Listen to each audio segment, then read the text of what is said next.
업소녀가 감히 군부대 정문에 차를 대요. 클럽에서 술 따르다 왔으면 저기 구석에 찌그러져 있어요.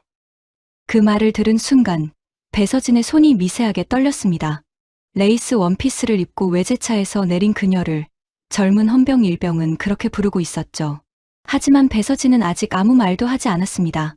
차 뒷좌석에 접어둔 검은색 제복 재킷, 거기에 달린 별 3개를 꺼내기 전까지는요.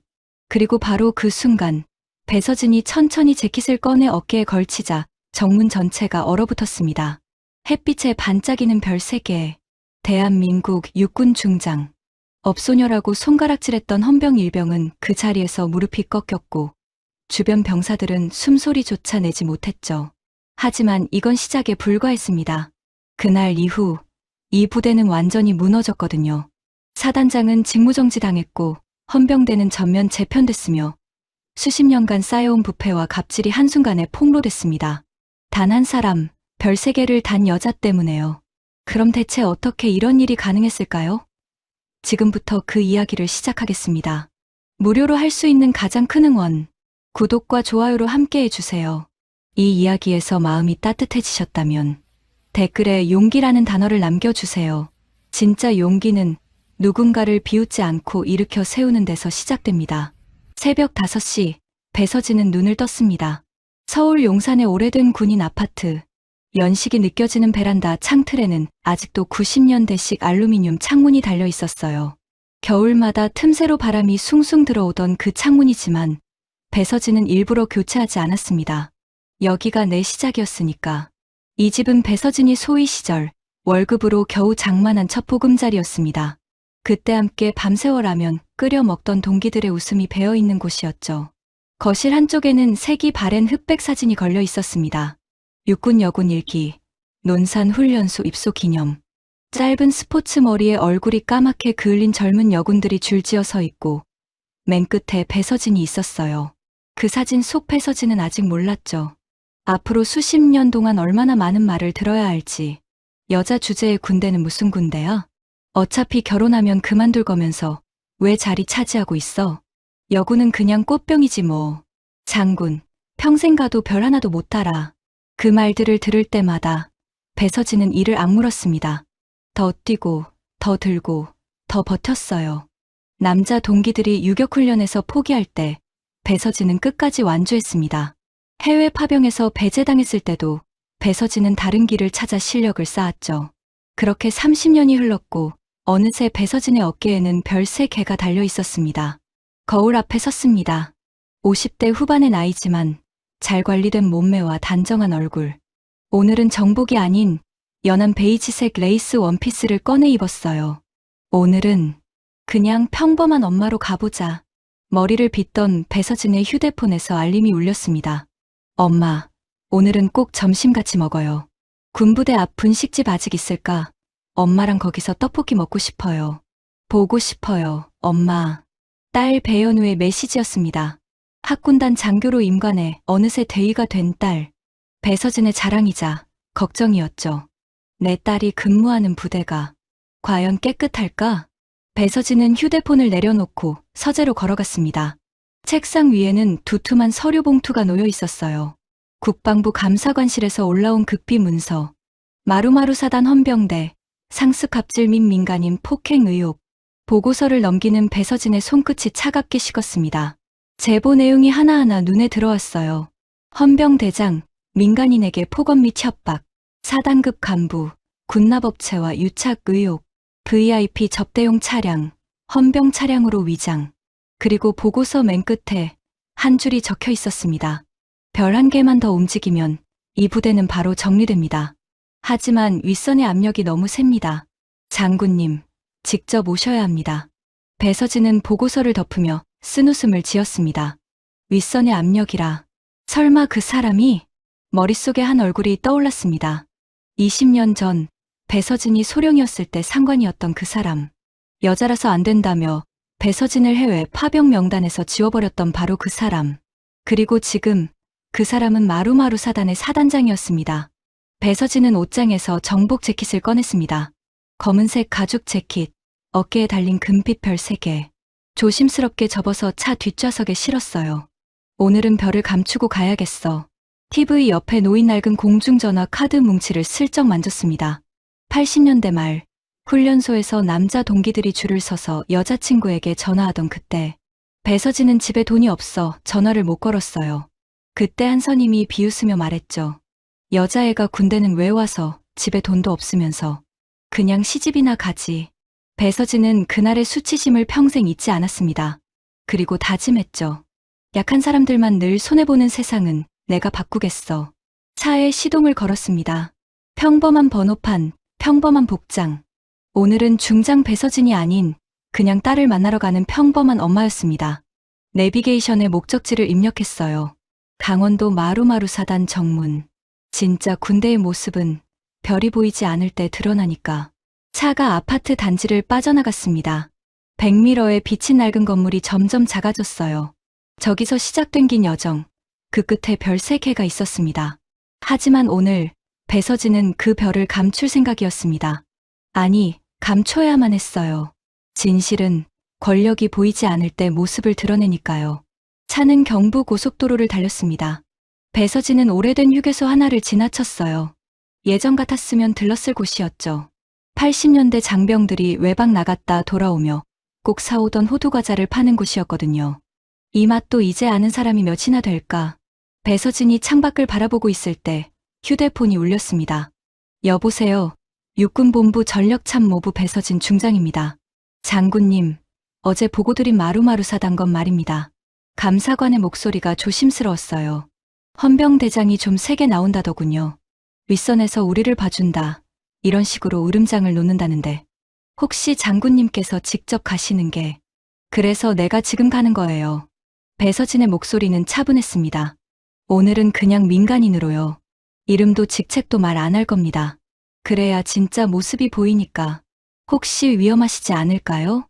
내가 논산에서 유격훈련 받던 시절 생각하면 이 정도는 소풍이에요. 통화를 끄는 배서진은 잠시 핸들을 꽉 쥐었습니다. 마음 한편에 묵직한 불안이 올라왔어요. 내 딸이 이런 부대에서 일하고 있을지도 모른다는 게 제일 싫어.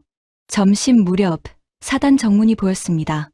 예전 시골 버스터미널 같은 작은 매점 대신 요즘은 프랜차이즈 카페가 자리 잡고 있었어요. 정문 앞에는 하얀 차단봉이 내려져 있고 초병들이 각을 잡고 서 있었죠. 배서진은 차를 천천히 세우고 창문을 내렸습니다. 초병 상병이 다가왔어요. 안녕하십니까. 출입 목적 말씀해 주십시오. 안에 근무하는 딸 좀 보려고요. 오늘 외박 나올 수 있을지 확인하러 왔어요. 평범한 엄마처럼 말하자 상병은 곤란한 표정을 지었습니다. 면회는 지정 요일에만 가능하신데요. 혹시 간부님 가족이신가요? 그냥 딸아이랑 밥만 한 끼 먹으려고 하는데. 상병이 뒤를 돌아보려는 순간이었습니다. 헌병 조끼를 입은 젊은 일병 하나가 뛰어나왔어요. 야, 뭐 하는 거야, 임마. 저런 차는 정문에 세우지 말라고 몇 번을 말했어. 일병의 시선이 배서진을 위아래로 훑었습니다. 화장한 얼굴, 레이스 원피스, 외제차. 그의 머릿속에서 뭔가 잘못된 판단이 내려졌죠. 아주머니, 아니, 아가씨. 일병의 목소리에 비웃음이 섞여 있었습니다. 여기 그런 용도 주차장 아닙니다. 업소녀가 감히 군부대 정문에 차를 대요? 클럽에서 술 따르다 온 거예요? 당장 차 빼요, 지금. 순간 공기가 멈췄습니다. 초병 상병이 눈이 동그래져서 일병을 말리려 했어요. 야, 민간인한테 그런 말이 어디 있어. 조용히 해요, 상병님. 이런 사람들 정문에 주차하면 위에서 다 우리 탓한다고요. 나 오늘 근무 책임자라고. 일병은 더 큰 소리로 배서진에게 말했습니다. 아가씨, 듣고 있어요? 여기 군부대 정문이에요. 장사하러 온 거면 딴 데 가서 하세요. 우리 군인들 순수해요. 알겠어요? 배서진의 손이 미세하게 떨렸습니다. 하지만 표정은 차분했어요. 여전히 똑같구나. 약해 보이면 막말부터 하는 거. 배서진은 일병의 명찰을 슬쩍 확인했습니다. 상민 일병이구나. 내가 내 이름은 왜 봐요? 어쨌든 업소녀 씨. 여기 정문엔 차 대는 자리 없어요. 저기 보이죠? 군인들 출퇴근하는데 방해되고 보기도 안 좋고요. 뒤쪽에서 구경하던 장병들 사이에서 킥킥거리는 웃음이 터졌습니다. 야, 요즘도 저런 차 온다냐? 클럽 행사 지원 왔나 보지 뭐. 주말이면 가끔 온대. 나이 들어 보이는데도 저렇게 입고 다니네. 쯔쯔. 신상민 일병은 더 당당해졌습니다. 주변에서 웃어주니까요. 아가씨, 나 착한 사람이에요. 그러니까 말 잘 들을 때 그냥 차 빼요. 안 그러면 헌병대장님 부를 거예요. 그럼 진짜 곤란해질 텐데? 배서진은 잠시 고개를 숙였습니다. 그리고 천천히 차 문을 열었어요. 알겠어요. 일병이 승리한 듯 웃었습니다. 그렇지. 말 잘 들으면 되는 거예요. 우리 군대는 순수하거든요. 이런데 출입하면. 그런데요. 배서진의 목소리가 조용히 끼어들었습니다. 옷만 하나 걸치고 다시 이야기할까요? 뭐. 신상민 일병이 어리둥절한 표정을 지었습니다. 옷이요? 지금도 충분히 야한데 더 야하게 입으시려고요? 여기 군부대라니까요. 주변에서 또 웃음이 터졌습니다. 야, 저 누나 약간 이상한 사람 아니야? 헌병대장님 불러야 되는 거 아냐? 배서진은 아무 대답 없이 천천히 차 뒷좌석 문을 열었습니다. 그리고 조심스럽게 접어둔 검은색 가죽 재킷을 꺼냈어요. 옛날 장군들을 모시던 운전병들이 항상 다림질하던 그 특유의 광택이 햇빛에 반짝였습니다. 신상민 일병이 비웃듯 말했습니다. 아, 오늘 컨셉이 군인인가 보네요. 요즘 그런 코스프레 업소 많다면서요? 거기서 일하세요? 초병 상병이 거의 울상이 되어 속삭였습니다. 야, 제발 그만해. 진짜 큰일 나겠다, 너. 하지만 신상민 일병은 듣지 않았습니다. 상병님, 괜찮아요. 이런 사람들한테 세게 나가야 다음부터 안 와요. 우리 부대 기강 제대로 세우는 거예요. 배서진은 조용히 재킷을 어깨에 걸쳤습니다. 찰칵, 단추를 하나씩 잠글 때마다 어깨에 달린 계급장이 조금씩 모습을 드러냈습니다. 별 하나, 별 둘, 별 셋. 햇빛이 비치는 각도에 따라 금빛 별 3개가 번쩍였습니다. 정문에 서 있던 모든 병사들의 시선이 그곳으로 빨려 들어갔어요. 저거, 별, 셋. 야, 농담이지. 요즘 여장군이 어디 있다고. 사진으로만 보던 그분. 설마. 초병 상병이 거의 비명을 지르듯 외쳤습니다. 차렷. 전원 차렷. 신상민 일병은 아직 상황을 이해하지 못한 눈치였습니다. 뭐, 장난 좀 했다고 이렇게까지. 그러나 그의 말은 끝까지 이어지지 못했어요. 배서진이 재킷의 깃을 정리하고 천천히 헌병대 초소 앞으로 걸어 나왔습니다. 부대 출입자, 통제 책임자는 누구입니까? 그 목소리는 차분했지만 수십 년간 야전에서 병사들을 통솔하던 힘이 배어 있었습니다. 초병 상병이 목이 메인 듯 대답했습니다. 차단소 초소장, 상병 박준호입니다. 죄송합니다. 장군님, 저희가 상황을 제대로 파악하지 못하고. 아니요. 배서진의 목소리가 낮게 깔렸습니다. 내가 묻는 건 책임자가 누구냐는 겁니다. 지금 여기에서. 오늘 정문 통제 근무 책임자 말이에요. 상병은 눈동자를 굴리다가 결국 신상민 일병을 가리켰습니다. 금일 정문 통제 책임 근무자는 헌병 일병 신상민입니다. 그제야 신상민의 얼굴이 새하얗게 질렸습니다. 잠깐만요. 설마 진짜 장군님 이세요? 신상민의 목소리가 떨렸어요. 다리가 후들거렸죠. 주변 병사들도 모두 얼어붙었습니다. 배서진은 천천히 신상민을 바라보았습니다.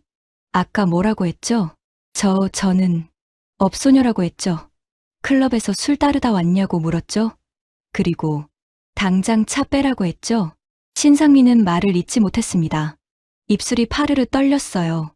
그게 아니라 제가 몰라서. 몰라서요? 배서진의 목소리에 차가운 바람이 실렸습니다. 군복 입은 사람인지 몰라서 그런 말을 한 게 아니잖아요. 여자고 혼자 왔고 옷차림이 화려해 보이니까 그렇게 말한 거죠. 맞죠? 신상민은 고개를 들지 못했습니다.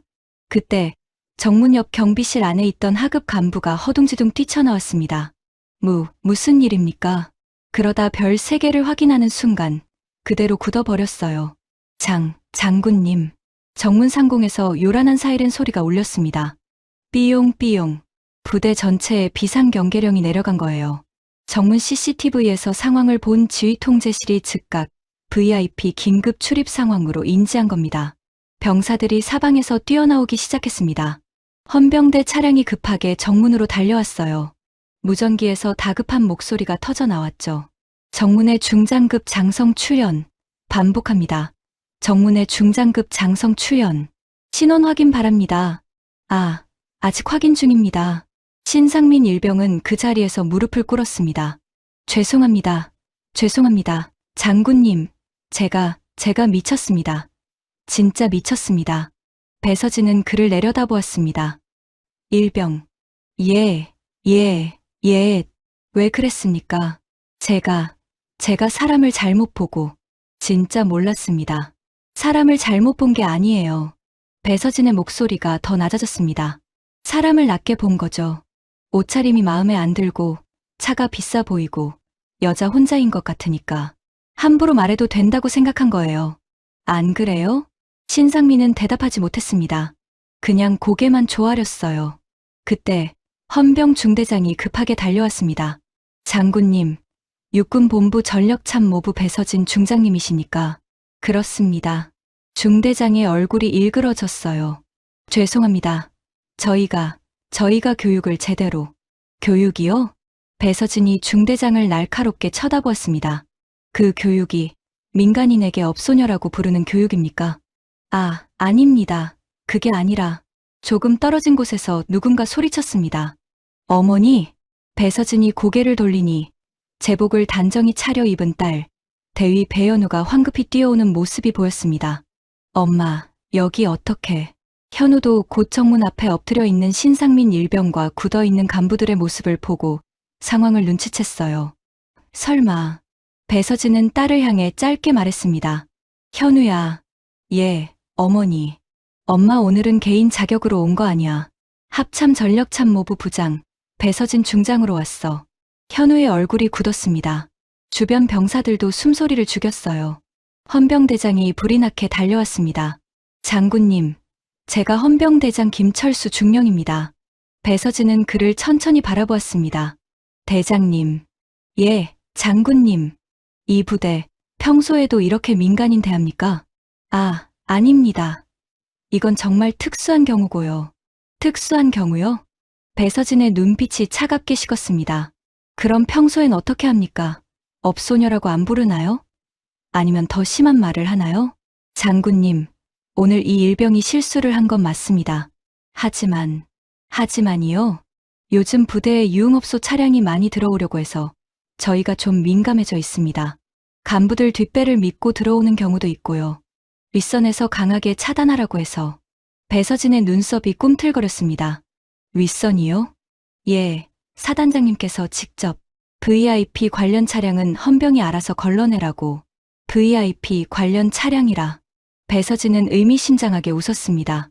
그 순간 검은 세단 몇 대가 정문으로 급하게 들어오기 시작했습니다. 사단장이 직접 온 거예요. 배서진은 신상민 일병을 다시 내려다보았습니다. 일병. 예, 지금부터 일어나지 마세요. 내가 허락할 때까지요. 예, 알겠습니다. 신상민의 목소리가 떨렸습니다. 무릎이 아팠지만 감히 움직일 수 없었어요. 배서진은 정문을 바라보았습니다. 저 너머로 부대의 진짜 모습이 보이기 시작했습니다. 이제부터가 진짜야. 사단장의 차가 정문 앞에 섰습니다. 차 문이 열리고 사단장이 내렸습니다. 50대 중반의 남자, 별 2개가 어깨에 달려 있었어요. 예의상 미소를 지으며 손을 내밀었습니다. 아이고, 중장님. 이렇게 예고도 없이 찾아오셔서 우리가 제대로 모시지도 못했네요. 배서진은 그 손을 보지 않았습니다. 예고하고 왔으면 정문에서 업소녀 취급은 안 받았겠죠. 사단장님. 순간 공기가 얼어붙었습니다. 사단장의 미소가 굳었어요. 주변 간부들의 얼굴도 창백해졌죠. 뭐라고요? 제가 정문에서 들은 말이요. 배서진은 천천히 말했습니다. 업소녀가 감히 군부대에 차를 대냐? 클럽에서 술 따르다 온 거냐? 당장 차 빼라. 이런 말들이요. 사단장은 슬쩍 헌병대장을 노려보았습니다. 도대체 어떻게 상황을 처리한 겁니까? 당장 책임자 누구요? 헌병대장이 떨리는 목소리로 대답했습니다. 신상민 일병입니다. 당장 영창 보내. 군법회의 회부. 사단장이 버럭 소리를 질렀어요. 하지만 배서진은 그 장면을 가볍게 흘려보내지 않았습니다. 아닙니다, 사단장님. 예? 이건 저 일병 개인의 문제가 아니에요. 아까 들었습니다. VIP 관련 차량을 헌병이 알아서 걸러내라고 지시하셨다면서요? 사단장은 잠시 멈칫했습니다. 아, 그건. 요즘 부대에 이상한 사람들 많이 드나들지 않습니까? 기자들이나 민간인들, 유흥업소 사람들. 부대 기강을 위해 좀 세게 나가라고 했을 뿐입니다. 세게 나가라고요? 배서진의 목소리에 냉기가 실렸습니다. 그래서 업소녀라는 말까지 나온 거군요. 사단장님이 만든 분위기 속에서요. 사단장의 표정이 굳어졌습니다. 중장님, 그게 저와 무슨 상관이? 사실 중장님께서도 아시지 않습니까? 우리 군이 너무 말단들 징계에만 신경 쓰다 보니 윗선에 대한 신뢰가 떨어진다는 걸. 이런 일은 부대 내부에서 조용히 처리하면 됩니다. 조용히 처리요? 배서진이 한 걸음 다가섰습니다. 일병 하나 감봉시키고 헌병대장 주의 조치 정도면 끝이라는 말씀이신가요? 그 정도면 충분하지 않겠습니까? 굳이 크게 만들 필요는. 그래서요. 배서진의 목소리가 더 낮아졌습니다. 그동안도 그렇게 조용히 처리해 오신 건가요? 부대원 폭행, 민간인 폭언, VIP 접대, 군납업체와의 술자리. 사단장의 얼굴이 순간 일그러졌습니다. 무슨 말씀이십니까?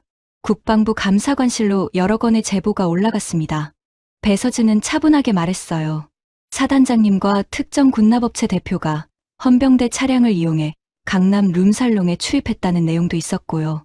부대 예산으로 골프 접대를 했다는 증언도 있었습니다. 주변 간부들의 얼굴이 하얗게 질렸습니다. 사단장은 목소리를 낮추며 다가왔어요. 중장님. 예, 그 문제는 윗선에서 이미 정리된 사안입니다. 괜한 오해로 기사라도 나면 군 전체가 욕을 먹습니다. 같은 군인으로서 서로 체면은 좀 세워줘야 하지 않겠습니까? 배서진은 그 말을 듣는 순간 30년 전 기억이 번개처럼 스쳐갔습니다. 여군 중위 시절 한 장군이 회식 자리에서 부하 여군에게 술을 따르게 하려다 배서진이 막아섰던 사건. 그때도 사람들은 말했죠. 같은 군인끼리 체면은 지켜줘야지. 왜 그렇게 유난을 떠? 여자라서 예민한 거야? 그 한마디 때문에 배서진은 몇 년 동안 한직을 전전했습니다. 그 사이 후배 여군은 눈물을 삼키며 전역했어요. 배서진의 속에서 무언가 끊어졌습니다. 사단장님. 그녀의 목소리는 낮고 단단했습니다. 이제 그런 체면 때문에 당하는 사람들을 더 이상 두고 볼 생각이 없습니다. 사단장은 더 이상 웃지 않았습니다. 그럼 중장님께선 대체 뭘 하시겠다는 겁니까? 제가 할 일은 하나뿐이죠. 배서진은 똑바로 사단장을 바라보았습니다. 오늘 이 정문에서 일어난 일, 그리고 이 부대 안에서 벌어지는 모든 일들을 군 최고 회의에서 직접 보고하는 것. 사단장의 눈빛이 차갑게 변했습니다. 그렇게까지 하시겠다는 겁니까? 네, 중장님, 군 생활 오래 하셨으면 아실 텐데요. 이렇게 나가시면 중장님만 손해입니다. 위에 계신 분들도 다 아는 사람들이고 저도 나름 인맥이 있습니다. 굳이 적을 만들 필요 있으세요? 배서진은 웃었습니다. 적이요? 사단장님, 전 이미 30년 동안 적천지에서 살아왔어요. 여자라는 이유만으로요. 그리고요. 배서진이 한 걸음 더 다가섰습니다. 사단장님, 기억하세요? 20년 전 제가 소령이었을 때요. 사단장의 얼굴이 미세하게 굳었습니다. 제가 해외 파병 신청했을 때 사단장님이 뭐라고 하셨죠? 그건 여자라서 안 된다고 하셨죠. 남자들 사기 떨어진다고. 여군은 후방에서 행정이나 하는 게 맞다고. 그렇게 말씀하셨잖아요. 주변이 조용해졌습니다. 딸 현우가 긴장된 얼굴로 어머니를 바라보았어요. 사단장은 잠시 침묵하다가 말했습니다. 그땐 시대가 그랬습니다. 시대가 그랬다고요? 배서진의 목소리가 떨렸습니다. 그 시대를 만든 게 누군데요? 바로 사단장님 같은 분들이잖아요. 그리고 지금도 여전히 그 시대를 이어가고 계시잖아요. 순간 사단장의 입에서 마치 본심이 튀어나오듯 말이 나왔습니다. 역시 여자는 한번 감정이 폭발하면 무섭다니까. 이성적으로 판단을 못해. 그 말은 그 자리에 있던 누구도 예상하지 못한 자살골이었습니다.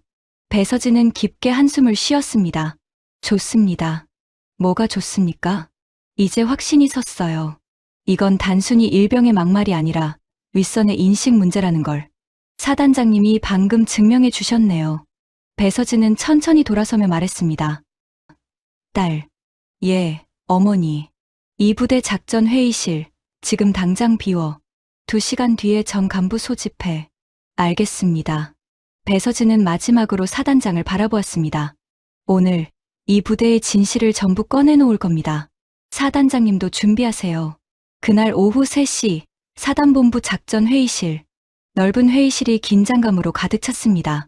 사단장 이하 주요 참모, 헌병대 간부, 그리고 몇몇 하사관 대표들이 모였어요. 회의실 한쪽에는 긴장한 얼굴의 신상민 일병도 서 있었죠. 배서진은 회의실 맨 앞에 섰습니다. 지금부터 마루마루 사단 인권 및 기강 실태 특별 점검을 시작하겠습니다. 몇몇 간부들이 눈을 굴렸어요. 아니, 이걸 지금 여기서 다루실 일인가? 장군님이 너무 감정적으로 나가시는 거 아닌가? 배서진은 그 말들을 무시하고 계속 말했습니다. 오늘 정문에서 있었던 일은 빙산의 일각입니다. 제가 국방부 감사관실에서 받은 제보 내용을 보면 이 부대에는 훨씬 더 심각한 문제들이 있어요. 사단장이 팔짱을 끼며 말했습니다. 중장님, 근거도 없는 제보를 믿고 이렇게까지 하시는 겁니까? 부대 사기만 떨어뜨리는 거 아닙니까? 근거요? 배서진이 서류 봉투를 꺼냈습니다. 여기 다 있습니다. 사진, 녹취록, 증언. 하나하나 읽어드릴까요? 회의실이 조용해졌어요.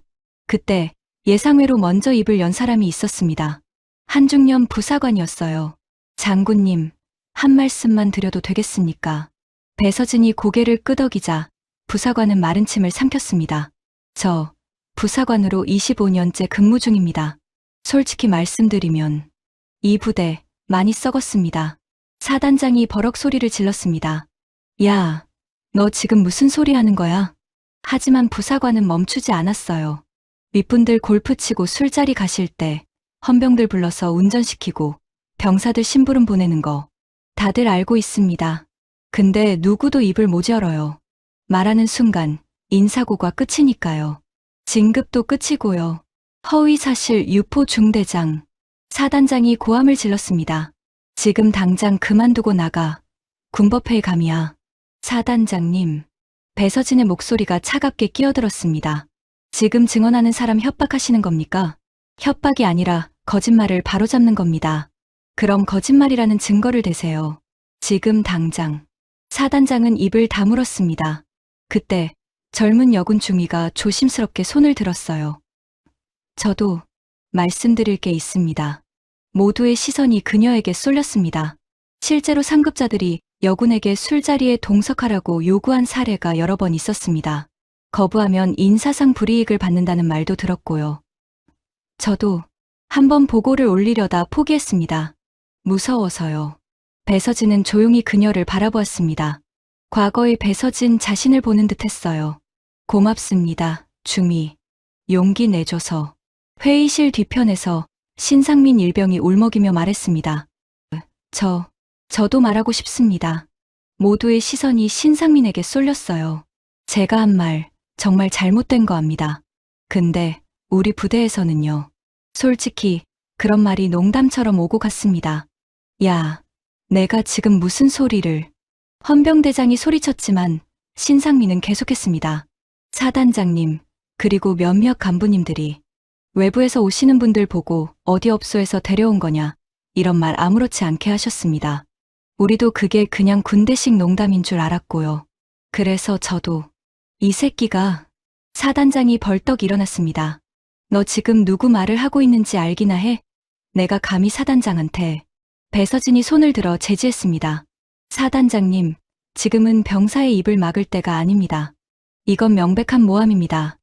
저 일병놈이 자기 잘못 덮으려고 거짓말하는 거예요. 그럼 거짓말이라는 증거를 대세요. 배서진이 차분하게 말했습니다. 아니면 CCTV 녹화 기록을 다 확인해 볼까요? 사단장님 차량 운행 기록도 조회하고요. 군납업체 대표와의 통화 기록도 확인하면 되겠네요. 사단장의 얼굴이 하얗게 질렸습니다. 잠시 침묵이 흘렀어요.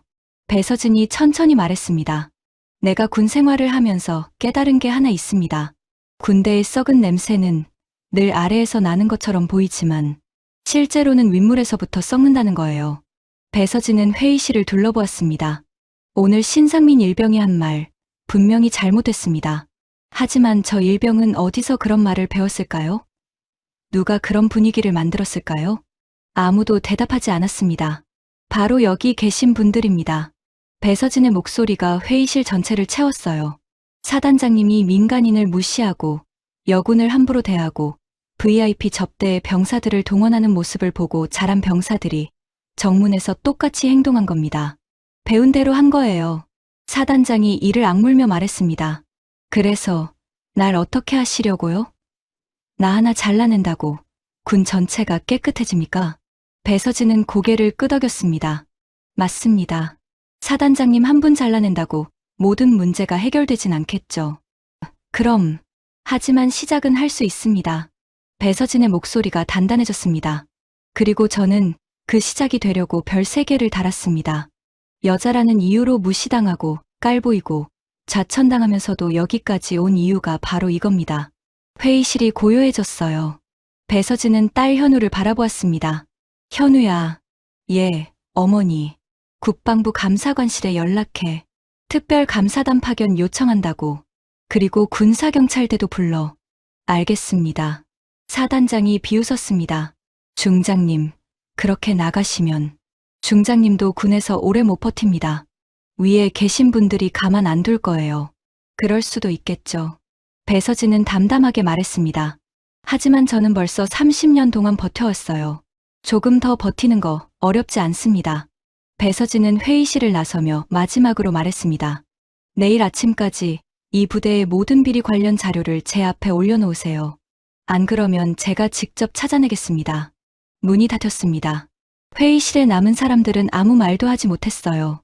그리고 그날 밤 부대 안에서는 이상한 기류가 흘렀습니다. 여장군이 진짜 뒤집어 엎는다던데?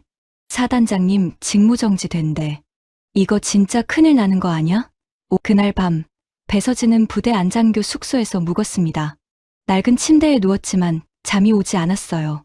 창밖으로 보이는 연병장, 그곳에서 수많은 병사들이 구보를 뛰고 있었죠.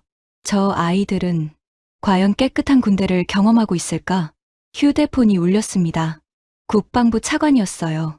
배 중장. 예, 차관님. 자네, 무슨 짓을 하고 있는 건가? 지금 마루마루 사단에서 난리가 났다는 보고가 올라왔네. 사단장을 직무정지 시키겠다고? 배서진은 침착하게 대답했습니다. 제보 내용이 사실로 확인되고 있습니다. 민간인 폭행, VIP 접대, 군납 비리까지요. 그건 그렇다 치고 왜 이렇게 요란하게 하는 건가? 조용히 처리하면 될걸. 조용히 처리하다가 30년 동안 아무것도 안 바뀐 겁니다. 차관님. 배 중장. 차관의 목소리가 높아졌어요. 자네, 진급 생각 안 하나? 대장 달 생각 없나? 이렇게 나가면 자네만 손해야. 군에서 정 만들어봤자 좋을 거 하나도 없어. 저기요? 배서진은 쓴웃음을 지었습니다. 차관님, 전 이미 30년 동안 적 천지에서 살아왔습니다. 여자라는 이유만으로요. 이제 와서 적 몇 명 더 늘어나는 거 상관없습니다. 배 중장, 정신 차리게. 저는 정신 똑바로 차리고 있습니다. 오히려 차관님께서 정신 차리셔야죠. 이런 부대가 얼마나 더 있는지 아십니까? 통화가 끊겼습니다. 배서진은 휴대폰을 내려놓고 한숨을 쉬었어요. 하지만 흔들리지 않았습니다. 이제 와서 물러설 수는 없어. 다음 날 아침 7시, 배서진은 사단장실로 향했습니다. 문을 열자 사단장이 이미 앉아 있었어요. 얼굴이 수척했죠. 밤새 한숨도 못 잔 듯 했습니다. 중장님, 사단장님, 앉으시죠. 배서진은 앉지 않았습니다. 서서 이야기하겠습니다. 사단장은 쓴웃음을 지었어요. 역시 끝까지 가시려는 거군요. 처음부터 그럴 생각이었습니다. 중장님. 사단장이 서류를 하나 꺼냈습니다. 이거 보십시오. 제가 그동안 이 부대를 위해 한 일들입니다. 훈련 성적 향상, 병역 문화 개선, 복지 시설 확충. 나름대로 열심히 했습니다. 알고 있습니다. 그런데 왜 이렇게까지 하십니까? 사단장의 목소리가 떨렸어요. 한두 가지 실수 때문에 제가 해온 모든 걸 무너뜨리시려고요? 한두 가지요? 배서진이 차갑게 말했습니다. 사단장님, 이게 한두 가지 실수로 보이십니까? 민간인 무시하고, 여군 성희롱하고, 병사들 사적으로 부리고 군납업체랑 유착하고 이게 실수입니까? 이건 범죄입니다. 배서진의 목소리가 단호했어요. 사단장은 잠시 침묵하다가 말했습니다. 중장님, 솔직히 말씀드리죠. 저만 이런 게 아닙니다. 군 전체가 다 이래요.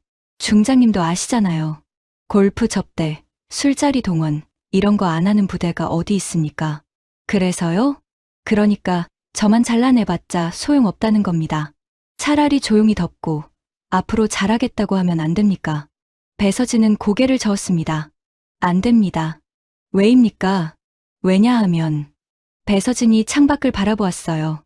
연병장에서 구보하는 병사들이 보였습니다. 저 아이들 때문입니다. 저 아이들이 썩은 군대를 보고 배우면 또다시 똑같은 군대가 만들어져요. 그 악순환을 제 손으로 끊고 싶습니다. 사단장이 비웃었습니다. 중장님, 이상주의자시네요. 군대가 그렇게 쉽게 바뀝니까? 중장님 한 사람이 뭘 할 수 있다고요? 한 사람이 시작하면 10사람이 따라옵니다. 100사람, 1000사람이 따라와요. 그렇게 바뀌는 겁니다. 꿈 같은 소리. 사단장님. 배서진이 사단장을 똑바로 바라보았습니다. 사단장님이 젊은 장교였을 때 저에게 하셨던 말 기억나십니까? 사단장의 눈이 흔들렸어요. 여자라서 해외 파병은 무리다. 남자들 사기 떨어진다. 여군은 후방에서 행정이나 하는 게 맞다. 그렇게 말씀하셨죠. 그땐 시대가 그랬습니다. 그 시대를 바꾸려고요. 배서진의 목소리가 떨렸습니다. 나 같은 사람이 악역을 맡는 겁니다. 사단장님은 시대 탓을 했지만 저는 이유를 만들고 싶지 않아요. 핑계를 대고 싶지 않습니다. 사단장은 한숨을 쉬었어요. 나도 나름대로 부대 잘 돌려보려고 한 겁니다. 병사들 복지도 챙기고 훈련도 열심히 시키고 그럴 수 있죠. 배서진이 부드럽게 말했습니다. 하지만 부대를 지킨다고 하면서 사람의 존엄을 짓밟는 순간 그건 지휘가 아니라 폭력입니다. 잠시 침묵이 흘렀어요. 멀리서 군가 소리가 희미하게 들려왔습니다. 신병대가 구보를 나가는 듯 했죠. 사단장은 고개를 숙이며 말했습니다. 중장님, 나도 언젠가는 사과할 날이 올 거라고 생각했습니다. 당신에게도, 여기 병사들에게도. 근데 결국 이렇게 되네요. 지금이라도 늦지 않았습니다. 배서진의 목소리가 따뜻해졌어요. 나가시기 전 병사들 앞에서 한마디 해주세요. 군대의 체면 말고 진짜 사람의 체면을 지키는 말을요. 제가 뭐라고 해야 할까요? 진심을 말씀하시면 됩니다. 그날 저녁 연병장에 병사들이 모두 모였습니다. 사단장은 떨리는 목소리로 말했어요. 그동안 나는 이 부대를 지킨답시고 여러 사람을 다치게 했습니다. 특히 약한 위치에 있는 사람일수록 더 쉽게 희생시켰습니다. 병사들이 웅성거렸습니다. 이제서야 알겠습니다. 군대의 명예는 위에서 지키는 것이 아니라 가장 아래에 있는 병사의 눈물을 닦아줄 때 지켜진다는 것을. 미안합니다. 정말 미안합니다. 사단장의 목소리가 떨렸어요. 진심이 느껴졌습니다. 병사들 사이에서 누군가는 고개를 돌렸고 누군가는 조용히 눈물을 훔쳤어요. 그 모습을 멀리서 지켜보던 배서진은 속으로 중얼거렸습니다. 이제야 조금은 별 3개의 의미에 다가가는 것 같네. 딸 현우가 다가와 속삭였습니다. 엄마, 국방부 특별감사단이 내일 아침 도착한대요. 알았어. 엄마는 괜찮으세요? 위에서 압력 들어온다는 얘기 들었어요. 배서진은 딸의 손을 잡았습니다. 괜찮아. 엄마는 30년 동안 이런 압력 받으며 살아왔어. 이제 와서 무서울 게 뭐 있겠니? 그래도 현우야. 배서진이 딸을 바라보았어요. 엄마 세대가 싸워서 길을 만들면 너희 세대는 그 길 위에서 더 멀리 가는 거야. 알겠지? 현우가 고개를 끄덕였습니다. 네, 엄마. 고마워요. 배서진은 연병장을 바라보았습니다.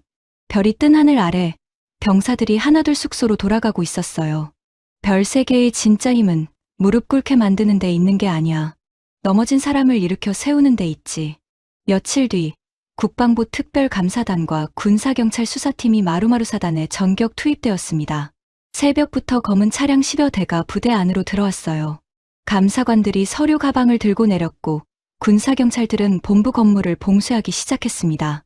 전 구역 출입 통제, 누구도 들어오거나 나갈 수 없습니다. 모든 컴퓨터 압수수색, 서류 반출 금지. 부대 안이 발칵 뒤집혔어요. 사단장실 앞에는 군사경찰이 배치됐고 헌병대 사무실은 통째로 봉인됐습니다. 간부들은 하나둘 조사실로 불려 들어갔죠. 복도에서 마주친 한 중령이 배서진에게 다가왔습니다. 중장님, 이게 너무 심한 거 아닙니까? 우리 부대 체면이 말이 아닙니다. 다른 부대에서 뭐라고 하겠습니까? 배서진은 차갑게 대답했습니다. 체면요? 썩은 걸 덮어두고 체면을 지키는 게 무슨 의미가 있습니까? 그래도 이렇게까지. 중령님. 배서진이 그를 똑바로 바라보았어요. 중령님도 알고 계셨죠? 사단장님이 군납업체 대표랑 골프 치러 다니는 거, 헌병 차량으로 강남 룸살롱 가는 거, 다 알면서도 모른 척 하셨죠? 중령은 말문이 막혔습니다. 저는 제 위치에서 할 수 있는 게 없었습니다. 할 수 있는 게 없었던 게 아니라 안 한 겁니다. 배서진의 목소리가 날카로웠어요. 중령님 같은 분들이 침묵했기 때문에 이 부대가 이렇게까지 썩은 겁니다. 중령은 고개를 숙이고 물러났습니다. 오후 2시 감사단장이 배서진을 찾아왔습니다. 중장님, 조사 결과 보고 드립니다. 어떻습니까? 생각보다 훨씬 심각합니다. 감사단장이 서류를 펼쳤어요. 사단장의 골프 접대 횟수만 지난 1년간 32회, 모두 군납업체 대표들과 함께였고요. 비용은 부대 예산에서 나간 걸로 확인됩니다. 계속하세요. 헌병대 차량 사적 사용, 총 47건. 강남 유흥업소 출입 기록도 나왔습니다. CCTV 영상 확보했고요. 여군 성희롱 건은요? 증언 5건 확보했습니다. 모두 구체적이고 일관성 있는 진술입니다. 이 정도면 군법회의 회부 충분합니다. 배서진은 깊게 한숨을 쉬었어요. 알겠습니다. 계속 진행하세요. 중장님. 감사단장이 조심스럽게 물었습니다. 그런데 말입니다. 위에서 압력이 좀 들어오고 있습니다. 조용히 마무리하라고요. 사단장이 인맥이 좀 있나 봅니다. 압력이요? 배서진이 차갑게 웃었습니다. 누가 압력 넣는지 다 기록해 두세요. 그것도 나중에 문제 삼을 겁니다. 알겠습니다. 그날 저녁 뉴스에는 나오지 않았지만 군 내부 전산망에는 공문이 줄줄이 올라왔습니다.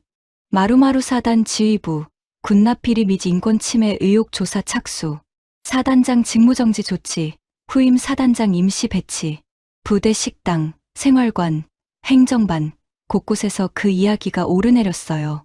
진짜 사단장님 잘렸대. 여장군님이 진짜 밀어붙이네. 우리 부대 이제 어떻게 되는 거야? 신상민 일병은 생활관 침대에 앉아 있었습니다. 감봉 3개월 처분을 받았지만 영창은 면했어요. 배서진이 선처를 요청했거든요. 일병. 같은 생활관 선임이 다가왔습니다. 너 때문에 부대가 난리 났다는 거 알아? 죄송합니다. 근데 말이야. 선임의 목소리가 부드러워졌어요. 너 덕분에 우리 부대가 좀 깨끗해질 것 같아. 솔직히 나도 답답했거든. 간부들 갑질, 부조리. 이런 거 다 알면서도 못 말했잖아. 신상민이 고개를 들었습니다. 선임님, 앞으로 잘하자. 우리가 제대하고 나가서 후임들한테 깨끗한 부대 물려줘야지. 신상민의 눈시울이 붉어졌습니다. 감사합니다, 선임님. 한편 사단장은 조용히 부대를 떠났습니다. 떠나기 전날 밤 배서진은 그를 따로 불렀어요. 사단장님, 중장님, 마지막으로 할 말 있으십니까? 사단장은 잠시 침묵하다가 말했습니다. 후회됩니다. 뭐가요? 20년 전 중장님을 해외 파병에서 뺐던 것. 그때 제대로 인정하고 사과했어야 했는데 제 자존심 때문에 못했습니다. 배서진은 아무 말 없이 듣고 있었어요. 그리고 사단장의 목소리가 떨렸습니다. 중장님이 맞습니다. 저는 부대를 지킨다고 했지만 실은 제 자리만 지키고 있었던 거예요. 병사들보다 제 진급이 더 중요했고 정의보다 인맥이 더 중요했습니다. 지금이라도 깨달으셨네요. 너무 늦었죠. 아닙니다. 배서진이 고개를 저었어요. 늦었다고 생각할 때가 가장 빠른 때입니다. 앞으로라도 잘 사세요. 사단장이 깊게 고개를 숙였습니다. 중장님, 감사합니다. 그리고 죄송합니다. 다음 날 아침 사단장은 조용히 부대를 떠났습니다. 정문을 지날 때 신상민 일병이 근무를 서고 있었어요. 사단장은 차를 잠시 세우고 창문을 내렸습니다. 일병. 예. 신상민이 긴장한 얼굴로 격려했습니다. 앞으로 잘하거라. 나처럼 되지 마. 예. 알겠습니다. 차가 천천히 정문을 빠져나갔어요. 신상민은 그 모습을 보며 속으로 다짐했습니다. 나도 변해야지. 제대로 된 군인이 되자. 배서진은 본부 건물 옥상에서 그 모습을 지켜보고 있었습니다. 딸 현우가 다가왔어요. 엄마, 감사단에서 최종 보고서 올렸대요. 사단장 군법회의 회부 확정이래요. 그래. 엄마는 기분이 어떠세요? 배서진은 잠시 생각하다가 대답했습니다. 뿌듯하면서도 슬퍼요? 응. 이렇게까지 해야 겨우 하나가 바뀐다는 게, 아직도 갈 길이 멀다는 게. 현우가 어머니의 손을 잡았어요. 하지만 엄마가 시작하셨잖아요. 그게 제일 중요한 거예요. 배서진은 딸을 보며 미소 지었습니다. 그래, 내 말이 맞아. 시작이 반이지. 그날 저녁, 부대 게시판에 새로운 공지가 붙었습니다. 마루마루 사단 인권보호 및 병영 문화 개선 특별 지침. 민간인 존중, 여군 보호, 부조리 신고 채널 운영. 병사들이 게시판 앞에 모여들었어요. 이거 진짜 바뀌는 건가? 한번 믿어보자. 여장군님이 여기까지 하셨는데 우리도 뭔가 달라져야 하는 거 아냐? 변화의 바람이 천천히 부대 안을 흐르기 시작했습니다. 몇 달 후 마루마루 사단 정문은 조금 달라져 있었습니다. 예전처럼 무뚝뚝한 구호 대신 초병들의 목소리에는 어색하지만 따뜻한 배려가 묻어났어요. 안녕하십니까? 출입 목적 확인 후 편안하게 안내 도와드리겠습니다. 정문 옆 휴게실에는 시골에서 올라온 부모들이나 멀리서 온 연인들이 앉아 컵라면을 먹고 있었습니다. 벽에는 모든 내방객은 우리 아들, 딸의 가족입니다라는 문구가 붙어 있었어요. 신상민 일병은 여전히 헌병대에 있었습니다. 하지만 어깨에는 이제 상병 계급장이 달려 있었고 표정은 예전보다 훨씬 부드러워졌죠. 어느 봄날 검은 세단 한 대가 정문 앞에 멈췄습니다. 운전석 창문이 내려가더니 익숙한 얼굴이 보였어요. 오랜만이네요, 신상병. 장군님. 신상민이 깜짝 놀라 경례했습니다. 배서진은 이번에는 정복을 떳떳이 입고 있었어요. 어깨에 별 3개가 봄 햇살을 받으며 빛났습니다. 오늘은 무슨 일로 오셨습니까? 그냥 점검도 할 겸 옛날 생각도 할 겸. 그리고 배서진은 뒷좌석 문을 열었습니다. 우리 딸 휴가 나오는 날이라 대위 배현우가 환한 얼굴로 내려와 인사했어요. 엄마, 정무는 이제 많이 달라졌지? 신상민 상병이 허리를 깊이 숙였습니다. 중장님, 그날 일 이후로 많이 배웠습니다. 사과드리고 싶어서 오래전부터 말씀드리고 싶었는데.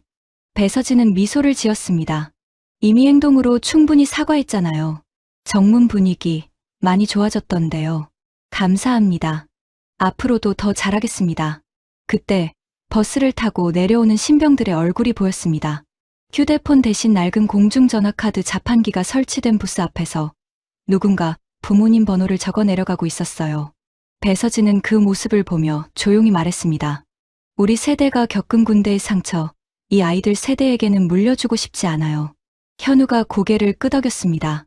엄마 세대가 싸워서 길을 만들었으니까 우린 그 길 위에서 더 멀리 가볼게요. 그래, 그렇게 해줘. 차가 정문을 지나 부대 안으로 들어갈 때였습니다. 신상민 상병의 구령이 힘차게 울려 퍼졌어요. 마루마루 사단 정문 이상 없음. 모든 내방객은 우리 부모님, 우리 가족입니다. 배서진은 백미러로 그 모습을 바라보며 조용히 미소 지었습니다. 부대 안으로 들어가니 연병장에서 훈련하는 병사들이 보였어요. 예전과는 확연히 다른 분위기였죠. 간부들의 목소리에 존중이 실려 있었고 병사들의 표정에는 억압이 아닌 신뢰가 보였습니다. 딸. 예, 엄마.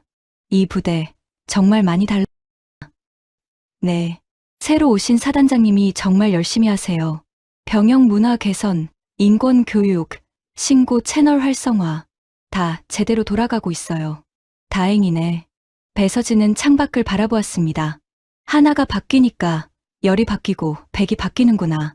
점심시간 배서진과 현우는 부대 밖 작은 분식집에 앉았습니다. 현우가 어렸을 때 자주 오던 그곳이었어요. 엄마, 여기 떡볶이 맛 그대로네요. 그러게. 변하지 않는 것도 있구나. 현우가 떡볶이를 먹다가 물었습니다. 엄마, 그때 무섭지 않았어요? 위에서 압력도 많이 들어왔다면서요. 배서진은 잠시 생각하다가 대답했습니다. 무섭긴 했지. 하지만 더 무서운 건 아무것도 안 하고 가만히 있는 거였어. 왜요? 그럼 아무것도 안 바뀌잖아. 내가, 너희 후배들이 또다시 똑같은 고통을 겪을 테니까. 현우의 눈시울이 붉어졌어요. 엄마, 고마워요. 엄마가 아니었으면 이 부대는 절대 안 바뀌었을 거예요. 아니야. 배서진이 딸의 손을 잡았습니다. 엄마 혼자 한 게 아니야. 용기 내서 증언해준 부사관들, 신상민 일병처럼 변하려고 노력한 병사들, 그리고 너처럼 묵묵히 자기 자리를 지킨 사람들. 다 같이 한 거지. 그래도 엄마가 시작하셨잖아요. 배서진은 미소 지었습니다. 그래, 시작은 엄마가 했어. 하지만 끝은 너희가 만들어야 해. 식사를 마치고 돌아오는 길, 배서진은 다시 정문을 지나갔습니다. 신상민 상병이 여전히 근무를 서고 있었어요. 이번에는 한 할머니가 손자를 면회왔는지 신상민이 친절하게 안내하고 있었습니다. 할머니, 여기 앉아 계시면 곧 연락할 거예요. 따뜻한 물 한 잔 드릴까요? 아이고, 고맙네. 요즘 군인들 참 착하구만. 배서진은 그 장면을 보며 속으로 생각했습니다. 이게 진짜 군대의 모습이야. 강해서가 아니라 따뜻해서 존경받는 군대. 차가 부대를 완전히 빠져나갈 때였습니다. 휴대폰이 울렸어요. 국방부 차관이었습니다. 배 중장. 예, 차관님. 자네가 한 일, 이제 다른 부대에도 퍼지고 있네. 병영문학에선 우수 사례로 선정됐어. 곧 전군에 공유될 거야. 배서진은 놀랐습니다. 정말입니까? 그래. 솔직히 말하면 처음엔 자네가 너무 나간다고 생각했네. 하지만 결과를 보니 자네 말이 맞았어. 고생했네, 배 중장. 감사합니다, 차관님.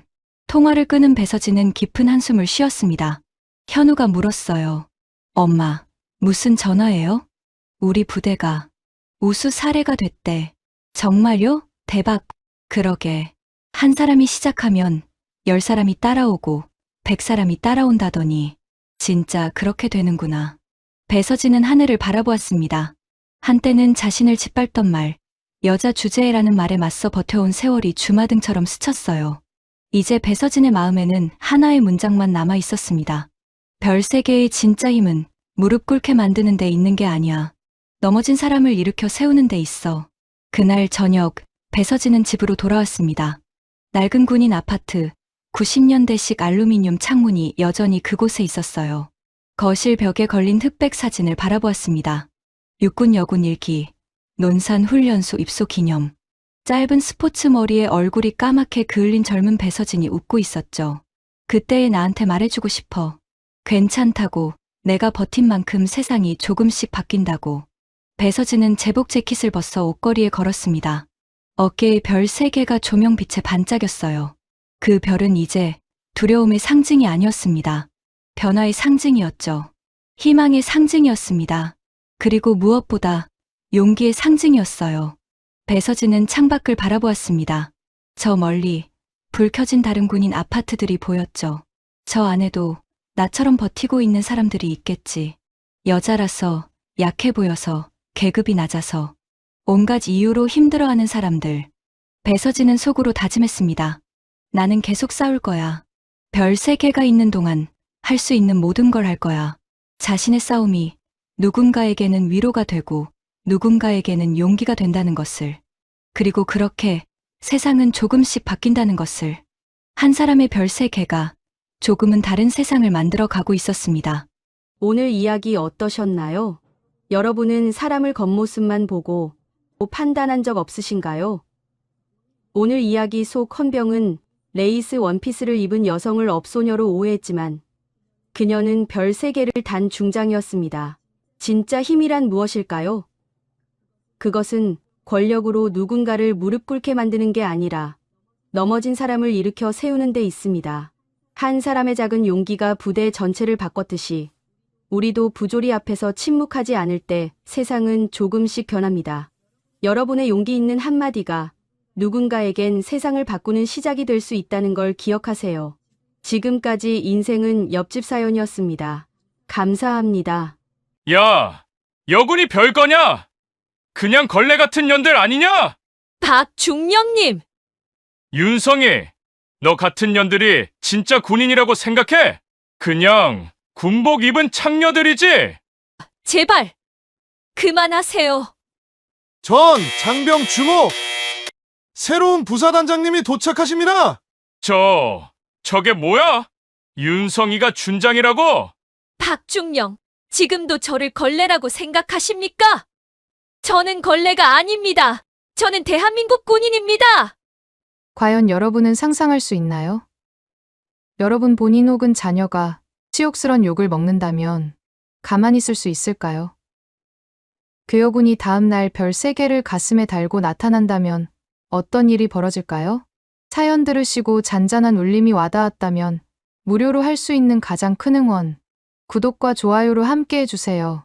여기서 잠깐, 지난 영상에서 따뜻한 댓글 달아주신 성준성님께 감사의 인사를 드리겠습니다. 남겨주신 한마디 한마디가 정말 큰 힘이 되었답니다. 여러분도 우리 서로 힘내자는 응원의 메시지 한마디씩 댓글로 남겨주세요. 오늘 좋은 일이 조용히 시작될지도 몰라요.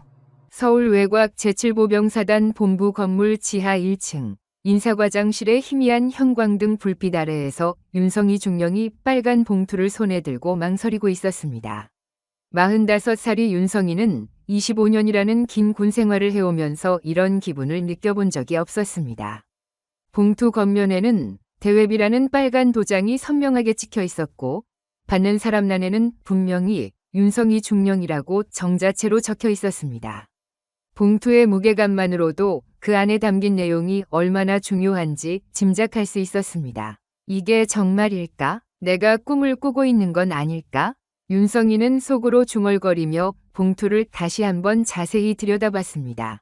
오늘 아침 일찍 국방부에서 직접 군용 차량으로 배달된 이 봉투 안에는 그녀의 인생을 완전히 바꿀 만한 내용이 들어 있었습니다. 하지만 아직 그 누구에게도 말할 수 없는 극비 사항이었습니다. 심지어 가장 가까운 동료에게도 한마디 할 수 없는 상황이었습니다. 윤성이는 봉투를 받았을 때의 상황을 다시 떠올려 봤습니다. 평소와 다름없이 아침 일찍 출근해서 커피를 마시며 오늘 할 업무를 정리하고 있을 때였습니다. 갑자기 경비실에서 연락이 왔습니다. 국방부에서 온 특송 우편이 있다는 것이었습니다. 특송 우편이라는 단어 자체가 심상치 않았습니다. 보통 공문이나 일반 업무 관련 서류들은 부대 내 일반 우편으로 배달되기 때문입니다. 더욱이 국방부에서 직접 개별 장교에게 특송을 보내는 경우는 극히 드물었습니다. 경비실로 내려가서 신분증을 확인하고 서명을 한 후 봉투를 받았을 때 윤성이의 손이 미세하게 떨렸습니다. 봉투의 무게감과 두께, 그리고 대회비라는 도장이 심상치 않았기 때문입니다. 사무실로 돌아와서 문을 잠그고 봉투를 뜯어봤을 때 윤성이는 자신의 눈을 의심했습니다.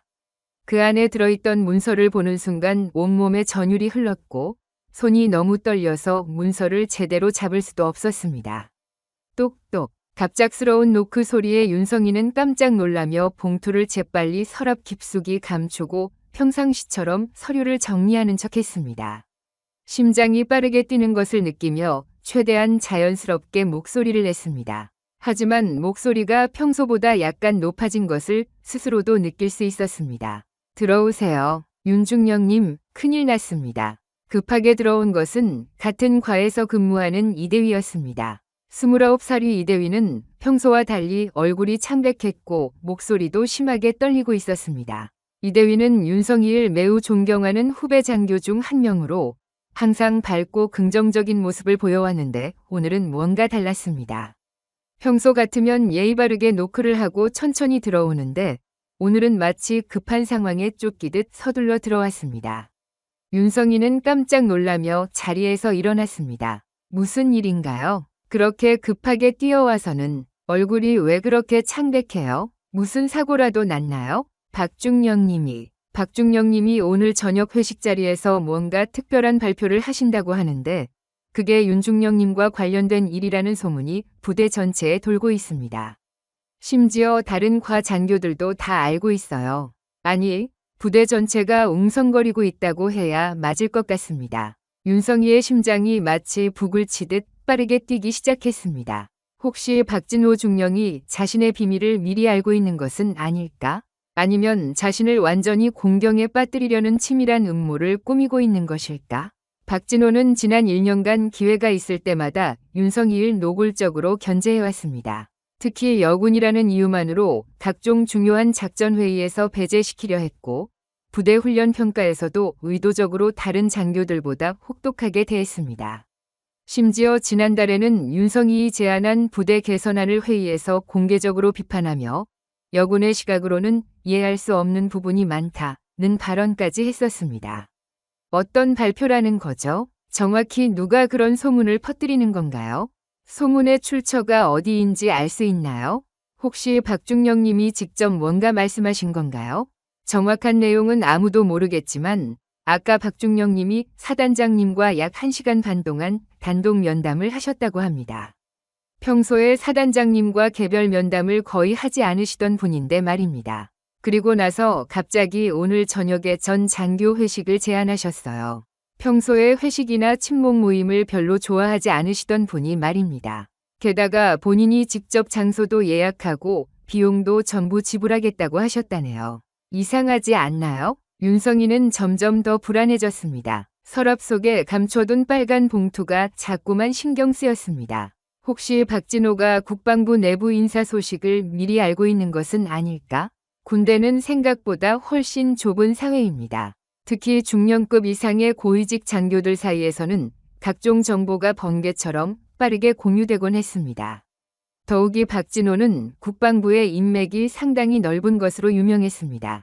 육사 동기들 중에 국방부 핵심 보직에 있는 사람들이 여러 명 있었고 평소에도 그들과 자주 연락을 주고받는다고 자랑하곤 했습니다.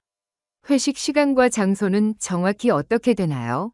참석 대상은 어디까지인가요? 혹시 다른 특이한 점은 없었나요?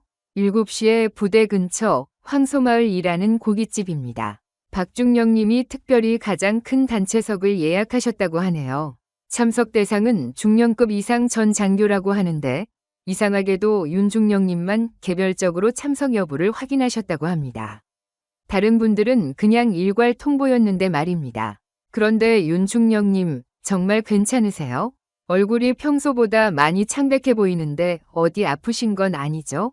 윤성이는 사무실 구석에 있는 작은 거울을 보며 자신의 얼굴을 확인했습니다. 정말로 평소보다 핏기가 많이 없어 보였습니다. 마음을 진정시키려고 깊게 숨을 들이마셨지만 가슴이 계속해서 두근거렸습니다. 이런 기분은 육사 생도 시절 첫 낙하산 훈련을 앞두고 있을 때와 비슷했습니다. 오후 7시 부대 근처 황소마을 고깃집은 이미 담배 연기와 술 냄새로 가득했습니다.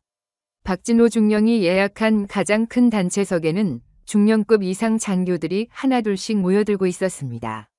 윤성이 마지막에 도착했을 때 이미 테이블 위에는 소주병들이 여러 개 놓여 있었고 고기가 지글지글 구워지고 있었습니다.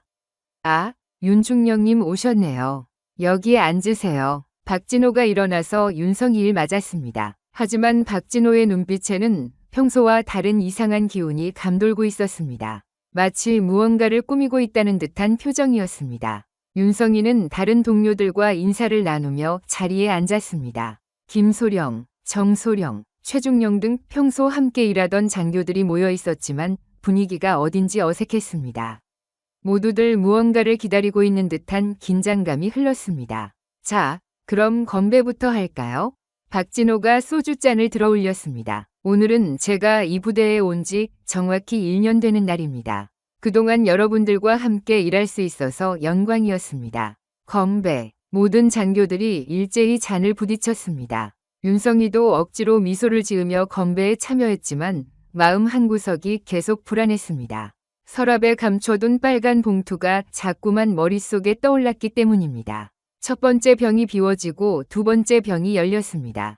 분위기가 점점 무르익자 박진호의 목소리가 조금씩 높아지기 시작했습니다. 김소령이 부대 훈련 이야기를 하자 박진호가 갑자기 끼어들었습니다. 아, 그 얘기 나온 김에 말인데요. 요즘 군대가 너무 헐렁해진 것 같지 않습니까? 특히 여군들 말입니다. 순간 테이블이 조용해졌습니다. 윤성이는 박진호를 바라봤지만 박진호는 아랑곳하지 않고 계속 말을 이어갔습니다. 옛날에는 군대가 정말 남자들만의 세계였는데 요즘은 여군들이 너무 많아져서 군기가 빠졌어요. 진짜 전쟁이 나면 여군들이 뭘 할 수 있겠습니까? 정소령이 당황하며 말을 끊으려 했습니다. 박중령님, 그런 말씀은 아니에요. 사실을 말하는 건데 뭐가 문제입니까? 박진호의 목소리가 더욱 커졌습니다. 이미 상당량의 술을 마신 상태였고 얼굴도 빨갛게 달아올라 있었습니다. 여군들은 몸도 약하고 정신력도 약해요. 그러면서 남자들과 똑같은 대우를 받으려고 하니까 말이 안 되는 거죠. 최중령이 급하게 말렸습니다. 박중령님, 술이 많이 취하신 것 같은데 이런 얘기는 취했다고요? 아닙니다. 저는 멀쩡해요. 박진호가 소주병을 탁 내려놓으며 소리쳤습니다. 오늘 제가 여러분들에게 중요한 얘기가 있어서 이 자리를 마련한 거예요.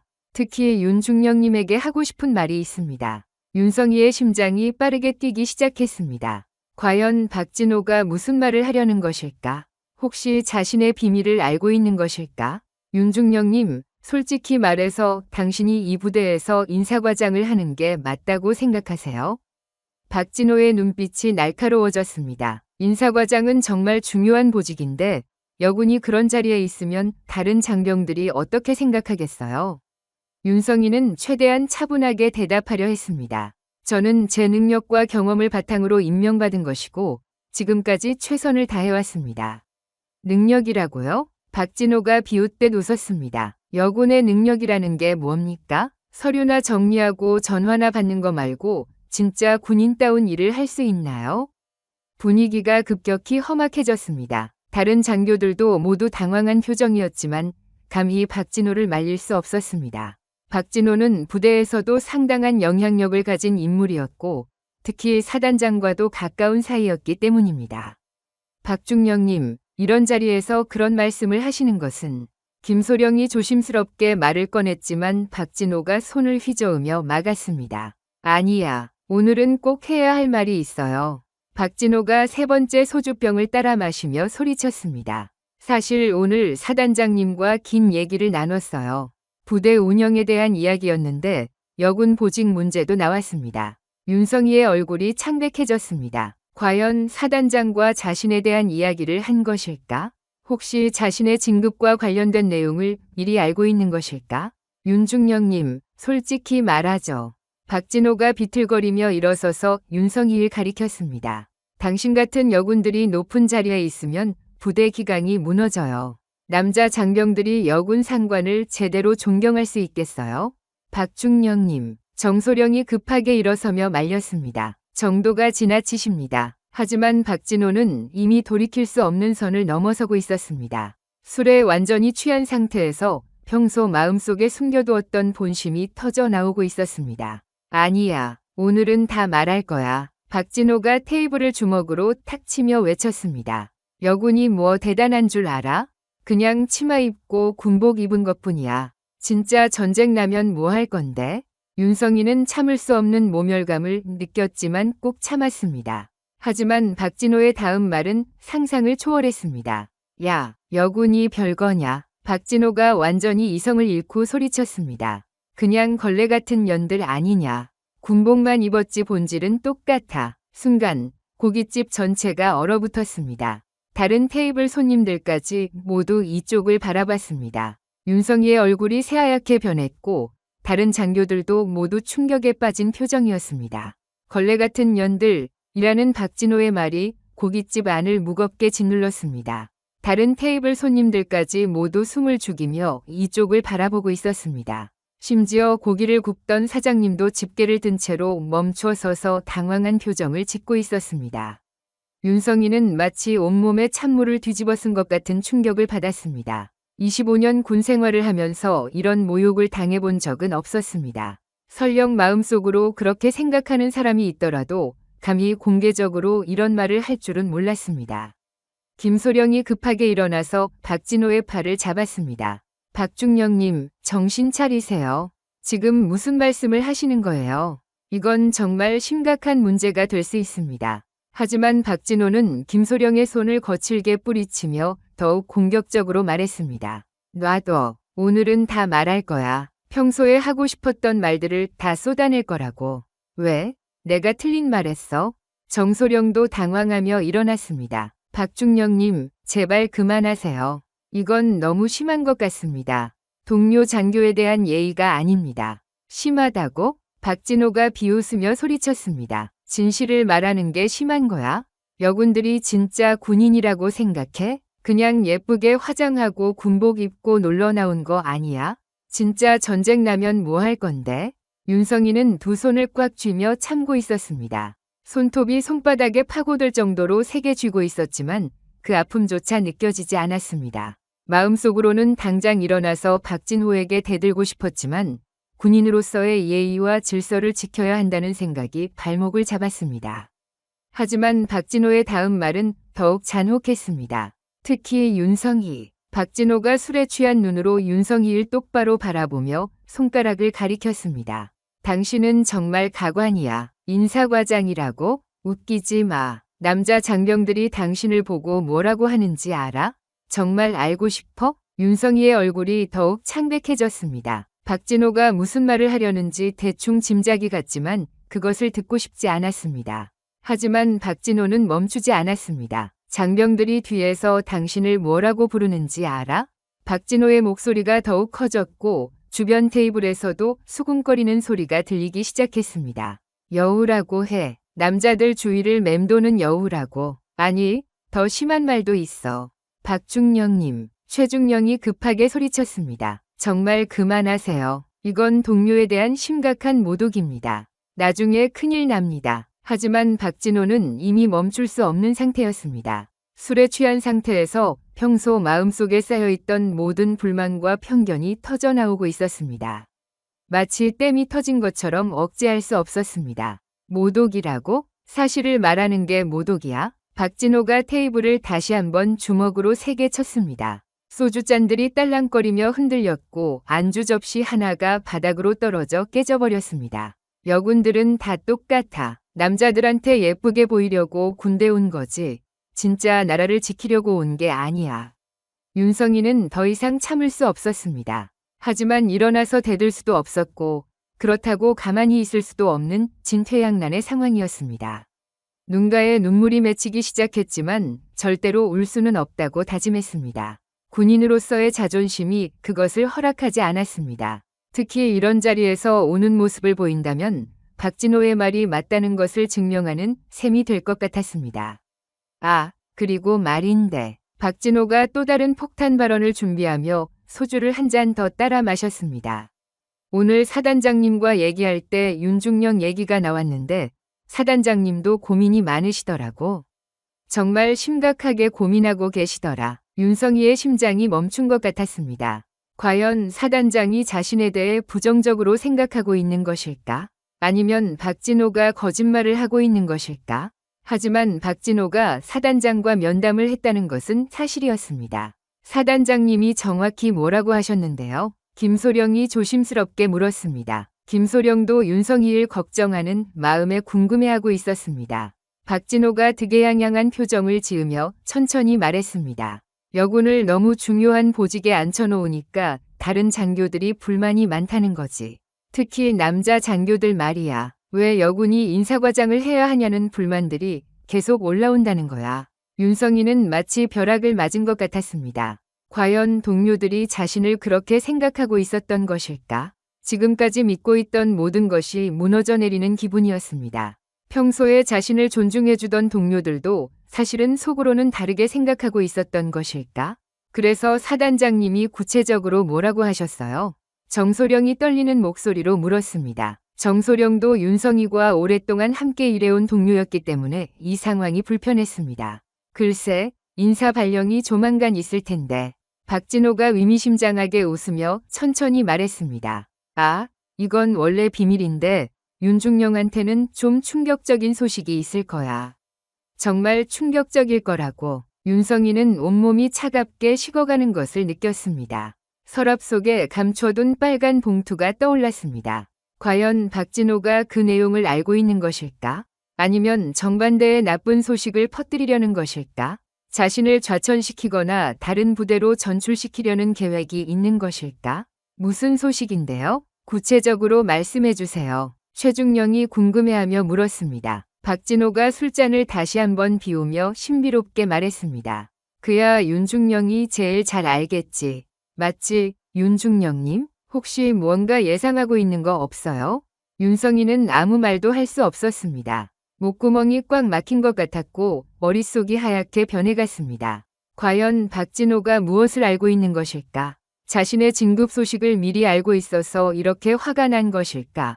아니면 다른 나쁜 소식을 준비하고 있는 것일까? 아, 그런데 말이야. 박진호가 갑자기 목소리를 더욱 높이며 소리쳤습니다. 여군들 중에서도 정말 걸레 같은 것들이 있어. 남자들한테 잘 보이려고 온갖 추잡한 짓을 다 하는 것들 말이야.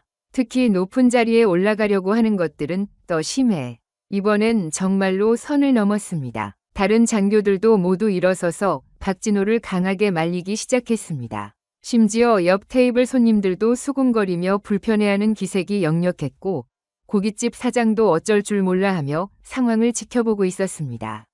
박중령님, 정말 그만하세요. 김소령이 목소리를 높여 소리쳤습니다. 이건 도가 지나칩니다. 지금 하시는 말씀들이 얼마나 심각한 문제인지 아세요? 이건 너무 심각한 문제입니다. 정소령도 화를 내며 박진호의 어깨를 강하게 잡았습니다. 지금 하시는 말씀들이 다 녹음이라도 된다면 어떻게 하실 겁니까? 군인으로서 해서는 안 될 말들이에요. 하지만 박진호는 오히려 더욱 흥분하며 멈추지 않았습니다. 마치 오늘 이 자리가 평소에 쌓인 모든 불만과 편견을 터뜨리는 절호의 기회라고 생각하는 것 같았습니다. 술에 완전히 취한 상태에서 이성적인 판단 능력을 완전히 잃어버린 것 같았습니다. 왜? 내가 틀린 말 했어? 박진호가 비틀거리며 소리쳤습니다. 여군들이 정말 군인 같아? 훈련할 때 보면 남자들 절반도 못 따라와. 체력도 딸리고 정신력도 약해. 그러면서 똑같은 계급, 똑같은 대우를 받으려고 해. 이게 말이 돼? 윤성이는 더 이상 참을 수 없었지만 여전히 일어날 수 없었습니다. 군인으로서의 예의를 지켜야 한다는 생각과 당장 박진호를 때려주고 싶다는 강렬한 감정이 격렬하게 충돌하고 있었습니다. 온몸이 떨렸고 주먹을 꽉 쥔 손에서는 손톱 자국이 날 정도였습니다. 하지만 박진호의 다음 말은 상상을 초월했습니다. 특히 윤성이 같은 년은 박진호가 윤성이를 똑바로 바라보며 손가락질했습니다. 진짜 웃기는 게 본인은 대단한 군인인 줄 아는 것 같더라고. 하지만 남자 장병들이 뒤에서 뭐라고 하는지 정말 알고 싶어? 진짜로 알고 싶냐고. 박중령님, 최중령이 화를 내며 일어서서 박진호의 팔을 잡았습니다. 정말 그만두세요. 이건 명예훼손이고 모독입니다. 나중에 큰일 납니다. 하지만 박진호는 최중령의 손을 뿌리치며 멈추지 않았습니다. 장병들이 윤성이 보고 뭐라고 하는지 정말 알고 싶어? 정말로? 그럼 말해줄게. 윤성이의 심장이 마치 터질 것처럼 빠르게 뛰었습니다. 박진호가 무슨 말을 하려는지 대충 알 것 같았지만 절대로 듣고 싶지 않았습니다. 하지만 귀를 막을 수도 없는 상황이었습니다. 인사과 걸레라고 해. 박진호가 크게 웃으며 소리쳤습니다. 아, 그리고 중령님 놀아주는 년이라고도 하더라고. 정말 웃기지 않아? 밤에 봉사하는 여군이라는 별명도 있어. 순간 고깃집이 완전히 조용해졌습니다. 다른 테이블 손님들도 모두 충격받은 표정으로 이쪽을 바라보고 있었고 심지어 주방에서 일하던 직원들까지 나와서 상황을 지켜보고 있었습니다. 윤성이의 얼굴이 새하얗게 변했고 온몸이 분노와 수치심으로 떨리기 시작했습니다. 박진호, 김소령이 처음으로 계급을 부르지 않고 이름으로 소리쳤습니다. 당신 지금 정신이 나갔어요. 당신이 지금 하는 말이 얼마나 심각한 범죄인지 알아요? 하지만 박진호는 오히려 더욱 신이 났습니다. 마치 모든 사람의 시선이 자신에게 집중되는 것을 즐기고 있는 것 같았습니다. 아, 그리고 더 웃긴 게 있어. 박진호가 술잔을 흔들며 말했습니다. 윤성이 인사과장 된 진짜 이유가 뭔지 알아? 정말 알고 싶어? 정소령이 급하게 박진호의 입을 막으려 했지만 박진호가 몸을 비틀며 피했습니다.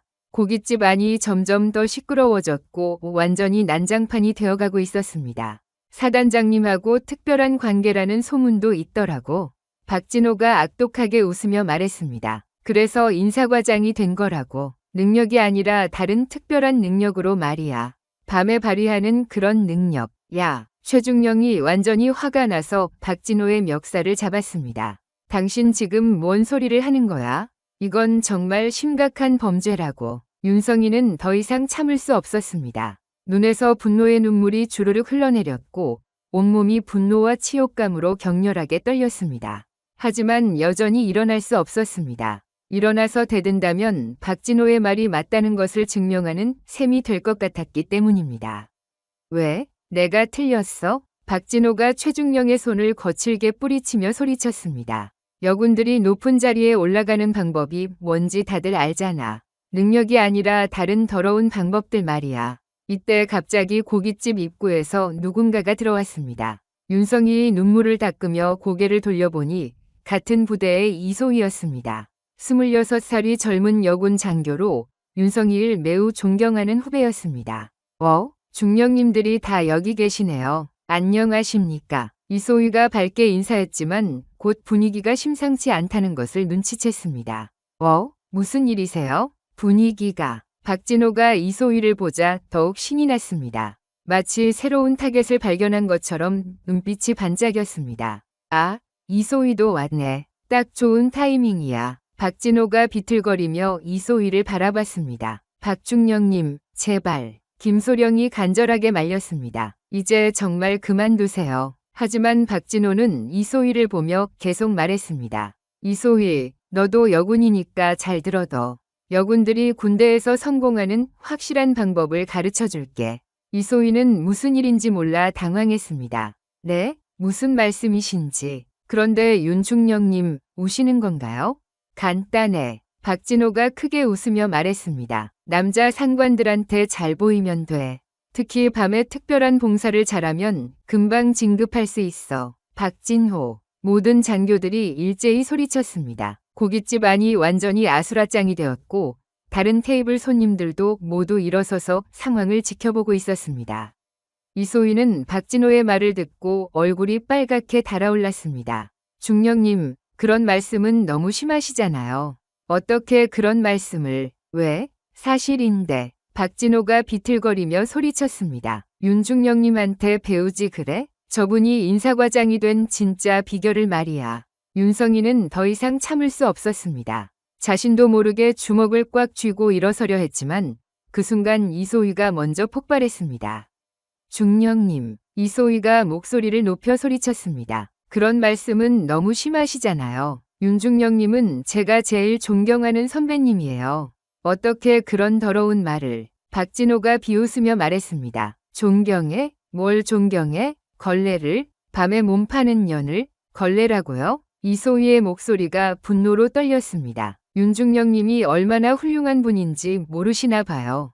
저희들한테 얼마나 좋은 롤모델인지. 훌륭하다고? 박진호가 크게 웃으며 더욱 악독하게 말했습니다. 그래, 침대에서는 훌륭할지도 모르지.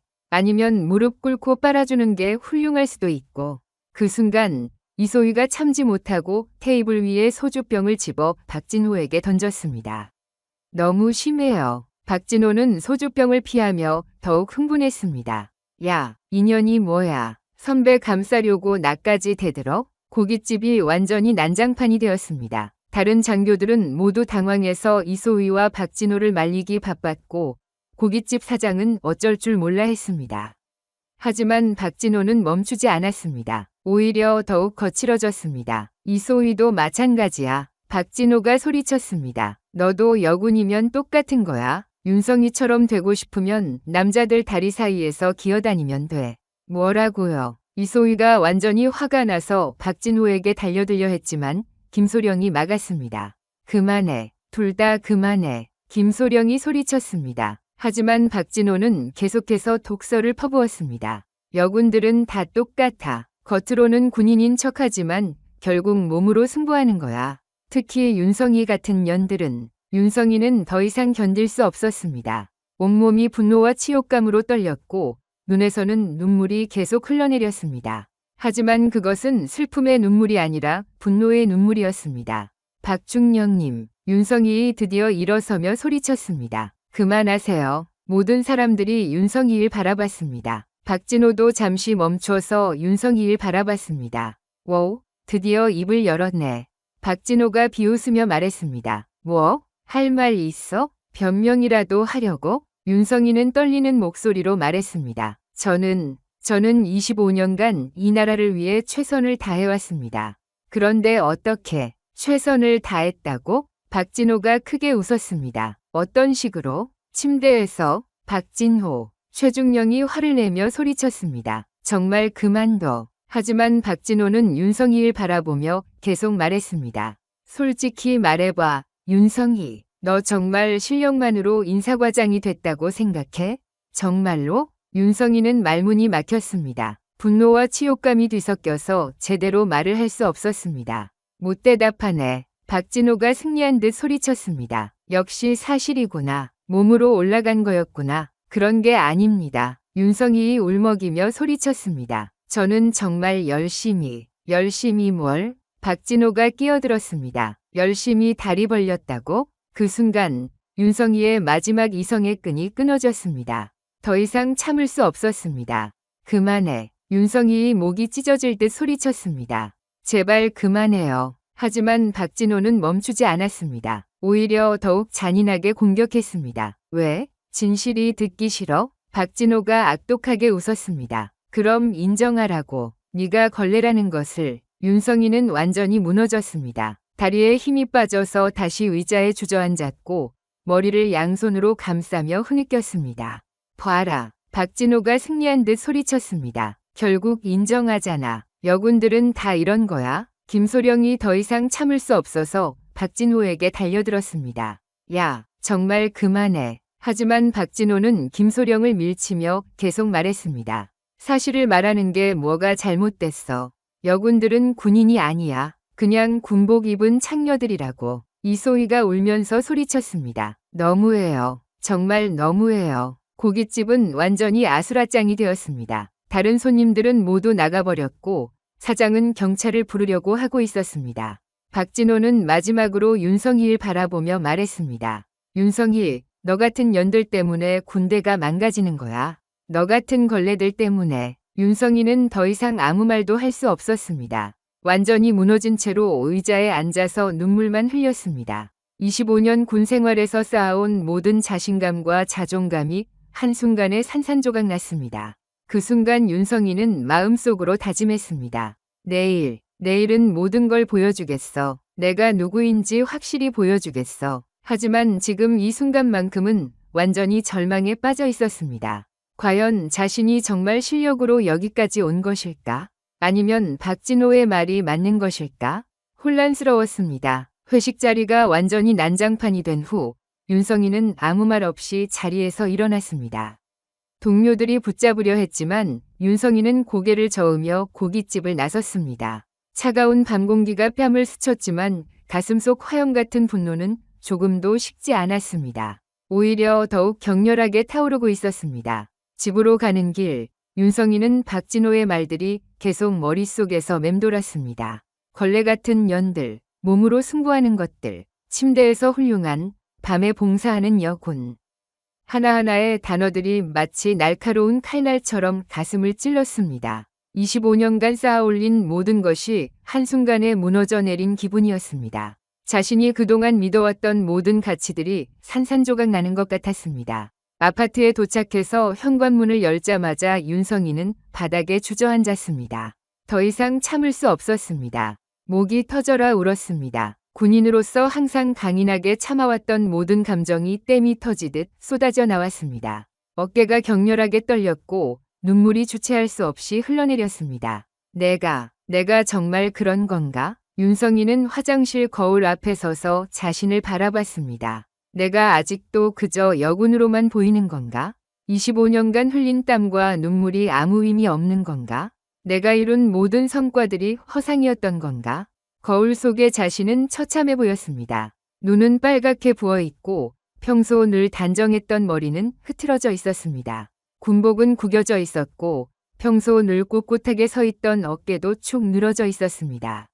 마치 패배한 장군의 모습 같았습니다. 윤성이는 침실로 들어가서 큰 옷장을 열었습니다. 그 안에는 오래된 군복들이 시대순으로 가지런히 걸려 있었습니다. 육사 생도 시절의 생도복부터 시작해서 소위, 중위, 대위, 소령을 거쳐 중령이 되기까지의 모든 흔적들이 고스란히 보관되어 있었습니다. 각각의 군복마다 특별한 추억과 의미가 담겨 있었습니다. 가장 안쪽에 있는 낡은 군복을 조심스럽게 꺼내 들었습니다. 25년 전 소위로 첫 부임을 받았을 때 입었던 그 군복이었습니다. 지금은 빛이 바래고 약간 낡았지만 그때의 자신은 얼마나 당당하고 자신감에 넘쳤던가요. 남자들과 똑같이 훈련받고 똑같이 작전을 수행하겠다는 불타는 각오로 가득했었는데 세상을 다 가진 것 같은 기분이었습니다. 군복을 가슴에 꼭 안고서 윤성이는 과거를 천천히 떠올렸습니다. 육사 생도 시절 남자 생도들과 동등하게 훈련받기 위해 새벽 5시에 일어나 추가 체력 단련을 하던 날들. 다른 생도들이 잠들어 있는 새벽에 혼자서 운동장을 뛰던 기억들. 밤늦게까지 전술 교범을 읽으며 공부하던 밤들. 남자 생도들보다 2배는 더 열심히 해야만 인정받을 수 있다는 것을 알고 있었기 때문에 항상 더 많이 노력했습니다. 첫 부임지에서도 마찬가지였습니다. 부하들에게 인정받기 위해 누구보다 먼저 출근하고 가장 늦게 퇴근하던 시절들. 훈련 때마다 남자 장교들보다 더 열심히 참여했던 기억들. 깊은 밤까지 부대 업무를 처리하며 완벽을 추구했던 날들. 그 모든 노력들이 지금 이 순간에는 아무 의미 없는 것처럼 느껴졌습니다. 내가 걸어온 길이 잘못된 걸까? 윤성이 떨리는 목소리로 중얼거렸습니다. 정말 박중영 말이 맞는 건가? 내가 지금까지 착각하고 살았던 건가? 하지만 바로 그 순간 윤성이의 시선이 책상 위에 놓인 서류함으로 향했습니다. 오늘 아침에 국방부에서 특송으로 받았던 그 빨간 봉투가 들어있는 곳이었습니다. 아침에 받았을 때의 그 떨림과 설렘이 다시 생각났습니다. 윤성이는 떨리는 손으로 서류함을 열고 조심스럽게 봉투를 꺼냈습니다. 봉투는 여전히 무거웠고 대회비, 도장이 선명했습니다. 윤성이는 다시 한번 봉투를 뜯고 안에서 공식 문서를 꺼내어 펼쳤습니다. 국방부 공식 문서였고 맨 위에는 대한민국 국기와 태극기가 선명하게 인쇄되어 있었으며 그 아래에는 인사명령이라는 제목이 굵은 글씨로 적혀 있었습니다.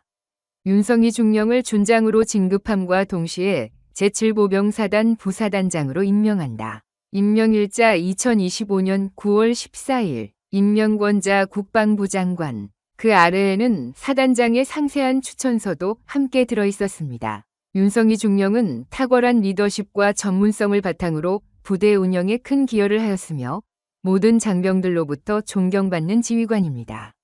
특히 인사 업무에서 보여준 공정성과 전문성은 타의 추종을 불허하며 부사단장으로서 충분한 자질을 갖추었다고 판단됩니다. 윤성이의 눈에서 다시 눈물이 흘렀습니다.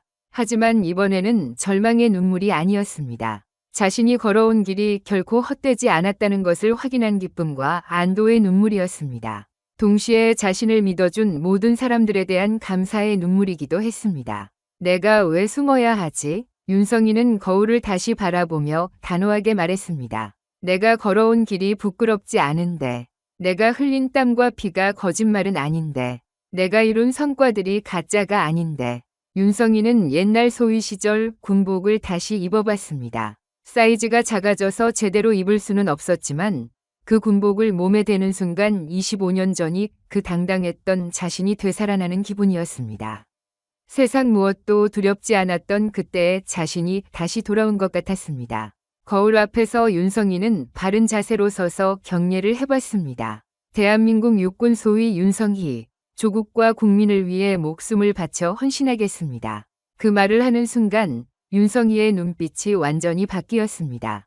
더 이상 절망에 빠진 나약한 여군이 아니었습니다. 25년간 조국을 위해 헌신해온 진짜 군인 윤성희였습니다. 준장 윤성희였습니다. 다음 날 오전 9시 제7보병사단 본부 정문 앞 광장에는 이른 아침부터 수많은 장교와 부사관, 병사들이 도열하기 시작했습니다. 오늘은 새로운 부사단장 임명식이 있는 날이었습니다. 평소와는 다른 긴장감이 부대 전체를 감싸고 있었습니다. 박진호는 다른 중령급 장교들과 함께 앞줄에 서 있었습니다. 어젯밤 회식에서 벌어진 일 때문에 기분이 좋지 않았지만 그래도 새로운 부사단장이 남자 장교일 것이라는 기대감에 살짝 미소를 지었습니다. 야, 박중령. 옆에 서 있던 최중령이 속삭였습니다. 어젯밤에 너무 심했던 것 같은데 윤중령님한테 사과해야 하는 거 아니야? 박진호가 코웃음을 쳤습니다. 사과? 뭔 사과? 내가 틀린 말 했어? 어차피 여군은 여군이야. 김소령이 뒤에서 끼어들었습니다. 그래도 동료잖아. 너무 심하게 말한 것 같은데. 동료라고? 박진호가 비웃었습니다. 여군이 무슨 동료야? 그냥 군복 입은 여자일 뿐이지. 그때 사단장의 부관이 마이크를 들고 나왔습니다. 전 장병 주목, 곧 새로운 부사단장님이 도착하십니다. 모든 부대는 경계 자세로, 모든 장병들이 일제히 차렷 자세를 취했습니다. 박진호도 다른 장교들과 함께 앞을 바라봤습니다. 누가 올지 궁금했지만 분명히 자신보다 선배이면서 능력 있는 남자 장교일 것이라고 생각했습니다. 멀리서 검은 세단 한 대가 천천히 다가왔습니다. 태극기와 별 2개가 달린 준장 전용 차량이었습니다. 모든 장병들이 숨을 죽이며 차량을 바라봤습니다. 차량이 정문 앞에 멈추자 운전병이 급히 내려서 뒷문을 열었습니다. 그 순간 모든 사람들이 깜짝 놀랐습니다. 차에서 내린 이는 바로 윤성희였습니다. 하지만 어제의 윤성희 아니었습니다. 가슴에는 별 3개가 번쩍이는 준장 계급장이 달려 있었고 어깨에는 금빛 견장이 빛나고 있었습니다. 저게 뭐야? 박진호가 윤을 의심하며 중얼거렸습니다. 윤성희 준장은 당당하게 부대 앞으로 걸어왔습니다. 어제 회식 자리에서 울고 있던 그 모습은 온데간데 없었습니다. 완전히 다른 사람 같았습니다. 군인다운 위엄과 카리스마가 온몸에서 뿜어져 나왔습니다. 전 장병 경례. 부관이 큰 소리로 외쳤습니다. 경례. 수백 명의 장병들이 일제히 윤성희 준장에게 경례했습니다. 박진호는 멍하니 서 있다가 뒤늦게 경례했습니다. 머릿속이 하얗게 변했습니다. 이게 뭔 일이야? 윤성희 준장이라고? 별 3개라고? 윤성희 준장은 천천히 장교들 앞을 지나가며 하나하나 살펴봤습니다. 그리고 박진호 앞에서 멈춰 섰습니다. 박중령. 윤성희 준장의 목소리는 차갑고 단호했습니다. 앞으로. 박진호의 다리가 떨렸습니다. 어제까지 걸레라고 부르던 그 여군이 지금은 자신의 상관이 되어 있었습니다. 별 3개를 달고 자신 앞에 서 있었습니다. 아니, 이게 무슨... 박진호가 더듬거렸습니다. 앞으로 나와. 윤성희 준장이 명령조로 말했습니다. 박진호는 어쩔 수 없이 앞으로 나왔습니다. 온몸이 떨렸고 식은땀이 났습니다. 다른 장교들도 모두 숨을 죽이며 상황을 지켜봤습니다. 박중령, 어젯밤에 뭐라고 했죠? 윤성희 준장이 박진호를 내려다보며 물었습니다. 박진호는 아무 말도 할 수 없었습니다. 목구멍이 막힌 것 같았습니다. 기억이 안 나나요? 윤성희 준장의 목소리가 더욱 날카로워졌습니다. 그럼 제가 기억나게 해드릴까요? 전 장병들이 더욱 숨을 죽였습니다. 무슨 일이 일어날지 모두가 긴장했습니다. 어젯밤에 박중령은 저를 걸레 같은 년이라고 했습니다. 윤성희 준장이 큰 소리로 말했습니다. 모든 장교들 앞에서 말이죠. 주변 장교들이 웅성거렸습니다. 박진호의 얼굴은 새하얗게 질렸습니다. 그리고 여군들을 군복 입은 창녀라고도 했죠. 윤성희 준장이 계속 말했습니다. 제가 몸으로 승부하는 년이라고도 했고요. 박진호는 완전히 얼어붙었습니다. 어제의 그 오만함은 온데간데 없었습니다. 박중령, 윤성희 준장이 소리쳤습니다. 지금 제 앞에 서 있는 이 사람이 누구인지 아세요? 박진호가 떨리는 목소리로 대답했습니다. 준장님, 맞습니다. 저는 준장입니다. 윤성희 준장이 가슴에 별 3개를 가리키며 말했습니다. 박중령이 어젯밤에 욕했던 그 걸레가 바로 당신의 상관입니다. 모든 장병들이 충격받은 표정으로 상황을 지켜봤습니다. 이런 장면을 본 적이 없었습니다. 어떤 기분이죠? 윤성희 준장이 박진호를 내려다보며 물었습니다. 자신이 모독했던 사람이 상관이 된 기분이 어떤지 말해보세요. 박진호는 아무 말도 할 수 없었습니다. 온몸이 떨렸고 땀이 비 오듯 흘렀습니다. 대답 못하겠나요? 윤성희 준장의 목소리가 더욱 위압적이었습니다. 그럼 제가 박중령에게 질문하겠습니다. 윤성희 준장이 한 발짝 더 가까이 다가갔습니다. 박중영, 지금도 저를 걸레라고 생각하시나요? 윤성희 준장이 차갑게 물었습니다. 대답하세요. 박진호의 입술이 파르르 떨렸습니다. 아닙니다. 죄송합니다. 뭐가 죄송하다는 거죠? 윤성희 준장이 추궁했습니다. 구체적으로 말해보세요. 온 부대가 조용했습니다. 모든 시선이 박진호에게 집중되어 있었습니다. 어제까지 그렇게 오만했던 박진호가 이제는 완전히 무너져 있었습니다. 박진호는 온몸이 떨리며 한참을 침묵했습니다. 수백 명의 장병들이 지켜보는 가운데 그는 완전히 무너져 있었습니다. 어제까지 그렇게 오만하게 여군들을 모독했던 그 입으로 이제는 아무 말도 할 수 없었습니다. 박중영님, 윤성희 준장이 다시 한번 큰 소리로 불렀습니다. 대답하세요. 지금도 저를 걸레라고 생각하십니까? 박진호의 입술이 파르르 떨렸습니다. 다리에 힘이 빠져서 거의 무너질 뻔했습니다. 아닙니다. 정말 죄송합니다. 제가 잘못했습니다. 뭘 잘못했다는 거죠? 윤성희 준장이 한 발짝 더 가까이 다가가며 추궁했습니다. 구체적으로 말씀해보세요. 모든 장병들 앞에서 박진호는 울먹이는 목소리로 말했습니다. 제가 준장님을, 여군을 모독했습니다. 정말 죄송합니다. 그것뿐인가요? 윤성희 준장의 목소리가 더욱 날카로워졌습니다. 어젯밤에 무슨 말을 했는지 정확히 기억해보세요. 온 부대가 숨을 죽이고 있었습니다. 이런 장면을 목격하는 것은 모든 장병들에게 처음 있는 일이었습니다. 박진호가 떨리는 목소리로 고백했습니다. 제가 준장님을 걸레라고, 그리고 몸으로 승부한다고 정말 용서할 수 없는 말들을 했습니다. 죄송합니다. 아직도 부족하네요. 윤성희 준장이 차갑게 말했습니다. 이소희에게 한 말들도 있지 않습니까? 여군들 전체를 모독한 그 말들 말입니다. 박진호는 완전히 무너졌습니다. 무릎이 꺾여서 거의 주저앉을 뻔했습니다. 제가 여군들을 창렬하고 밤에 봉사한다고 정말 인간이 아닌 짓을 했습니다. 용서해주세요. 윤성희 준장은 박진호를 한참 내려다봤습니다. 그리고 천천히 입을 열었습니다. 박중영, 그리고 여기 계신 모든 장병 여러분, 윤성희 준장이 모든 부대를 향해 목소리를 높였습니다. 오늘 이 자리에서 분명히 말씀드리겠습니다. 모든 장병들이 윤성희 준장에게 시선을 집중했습니다. 군복은 남녀를 가리지 않습니다. 윤성희 준장의 목소리가 부대 전체에 울려 퍼졌습니다. 계급은 노력과 피와 땀으로 쌓는 것입니다. 그리고 저는 걸레가 아닙니다. 저는 대한민국 군인입니다. 순간 전 장병들이 일제히 큰 소리로 외쳤습니다. 충성! 윤성희 준장의 눈가에 눈물이 맺혔지만 이번에는 자부심의 눈물이었습니다.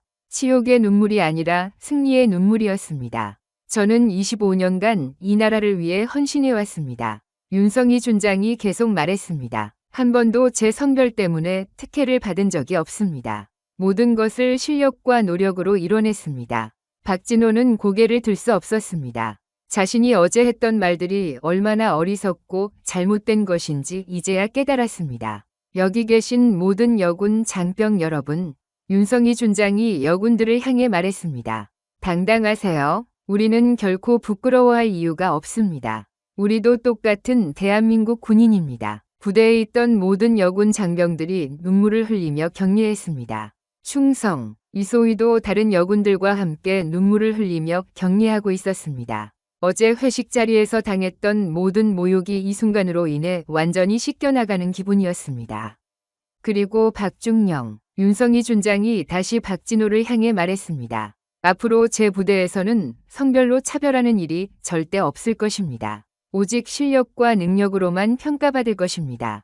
박진호가 떨리는 목소리로 대답했습니다. 알겠습니다. 정말 죄송합니다. 그리고 이런 일이 다시 일어난다면? 윤성희 준장이 의협적으로 물었습니다. 절대로 다시는 이런 일이 없도록 하겠습니다. 박진호가 큰 소리로 대답했습니다. 윤성희 준장은 만족스럽게 고개를 끄덕였습니다. 그리고 모든 장병들을 향해 마지막 말을 했습니다. 여러분, 기억하세요. 윤성희 준장의 목소리가 하늘 높이 울려 퍼졌습니다. 우리는 모두 대한민국을 지키는 소중한 전사들입니다. 성별이나 편견은 우리를 나누지 못합니다. 우리는 하나입니다. 충성! 모든 장병들이 하나가 되어 외쳤습니다. 그 순간 부대에는 전례 없는 변화의 바람이 불기 시작했습니다. 윤성희 준장의 당당한 모습을 본 모든 여군 장병들이 새로운 자신감을 갖게 되었습니다. 그리고 남군 장병들도 여군들을 바라보는 시각이 완전히 달라졌습니다. 앞으로 이 부대는 성별에 관계없이 오직 능력으로만 평가받는 곳이 될 것입니다. 윤성희 준장이 선언했습니다. 모든 장병들이 자신의 꿈을 펼칠 수 있는 곳이 될 것입니다. 박진호는 여전히 고개를 숙이고 있었습니다. 자신의 편견과 오만함이 얼마나 잘못된 것인지 뼈저리게 깨달았습니다. 몇 년 후 윤성희는 군사학교에서 후배들에게 이런 말을 했습니다. 기억하세요. 누가 뭐라고 해도 여러분이 걸어온 길이 진짜 군인의 길입니다. 편견과 차별은 우리를 막을 수 없습니다. 우리는 당당한 대한민국 군인입니다. 그날의 일은 부대 역사상 가장 극적인 사건으로 기록되었습니다. 그리고 그 이후로 제7보병사단은 성별차별이 완전히 사라진 모범부대가 되었습니다.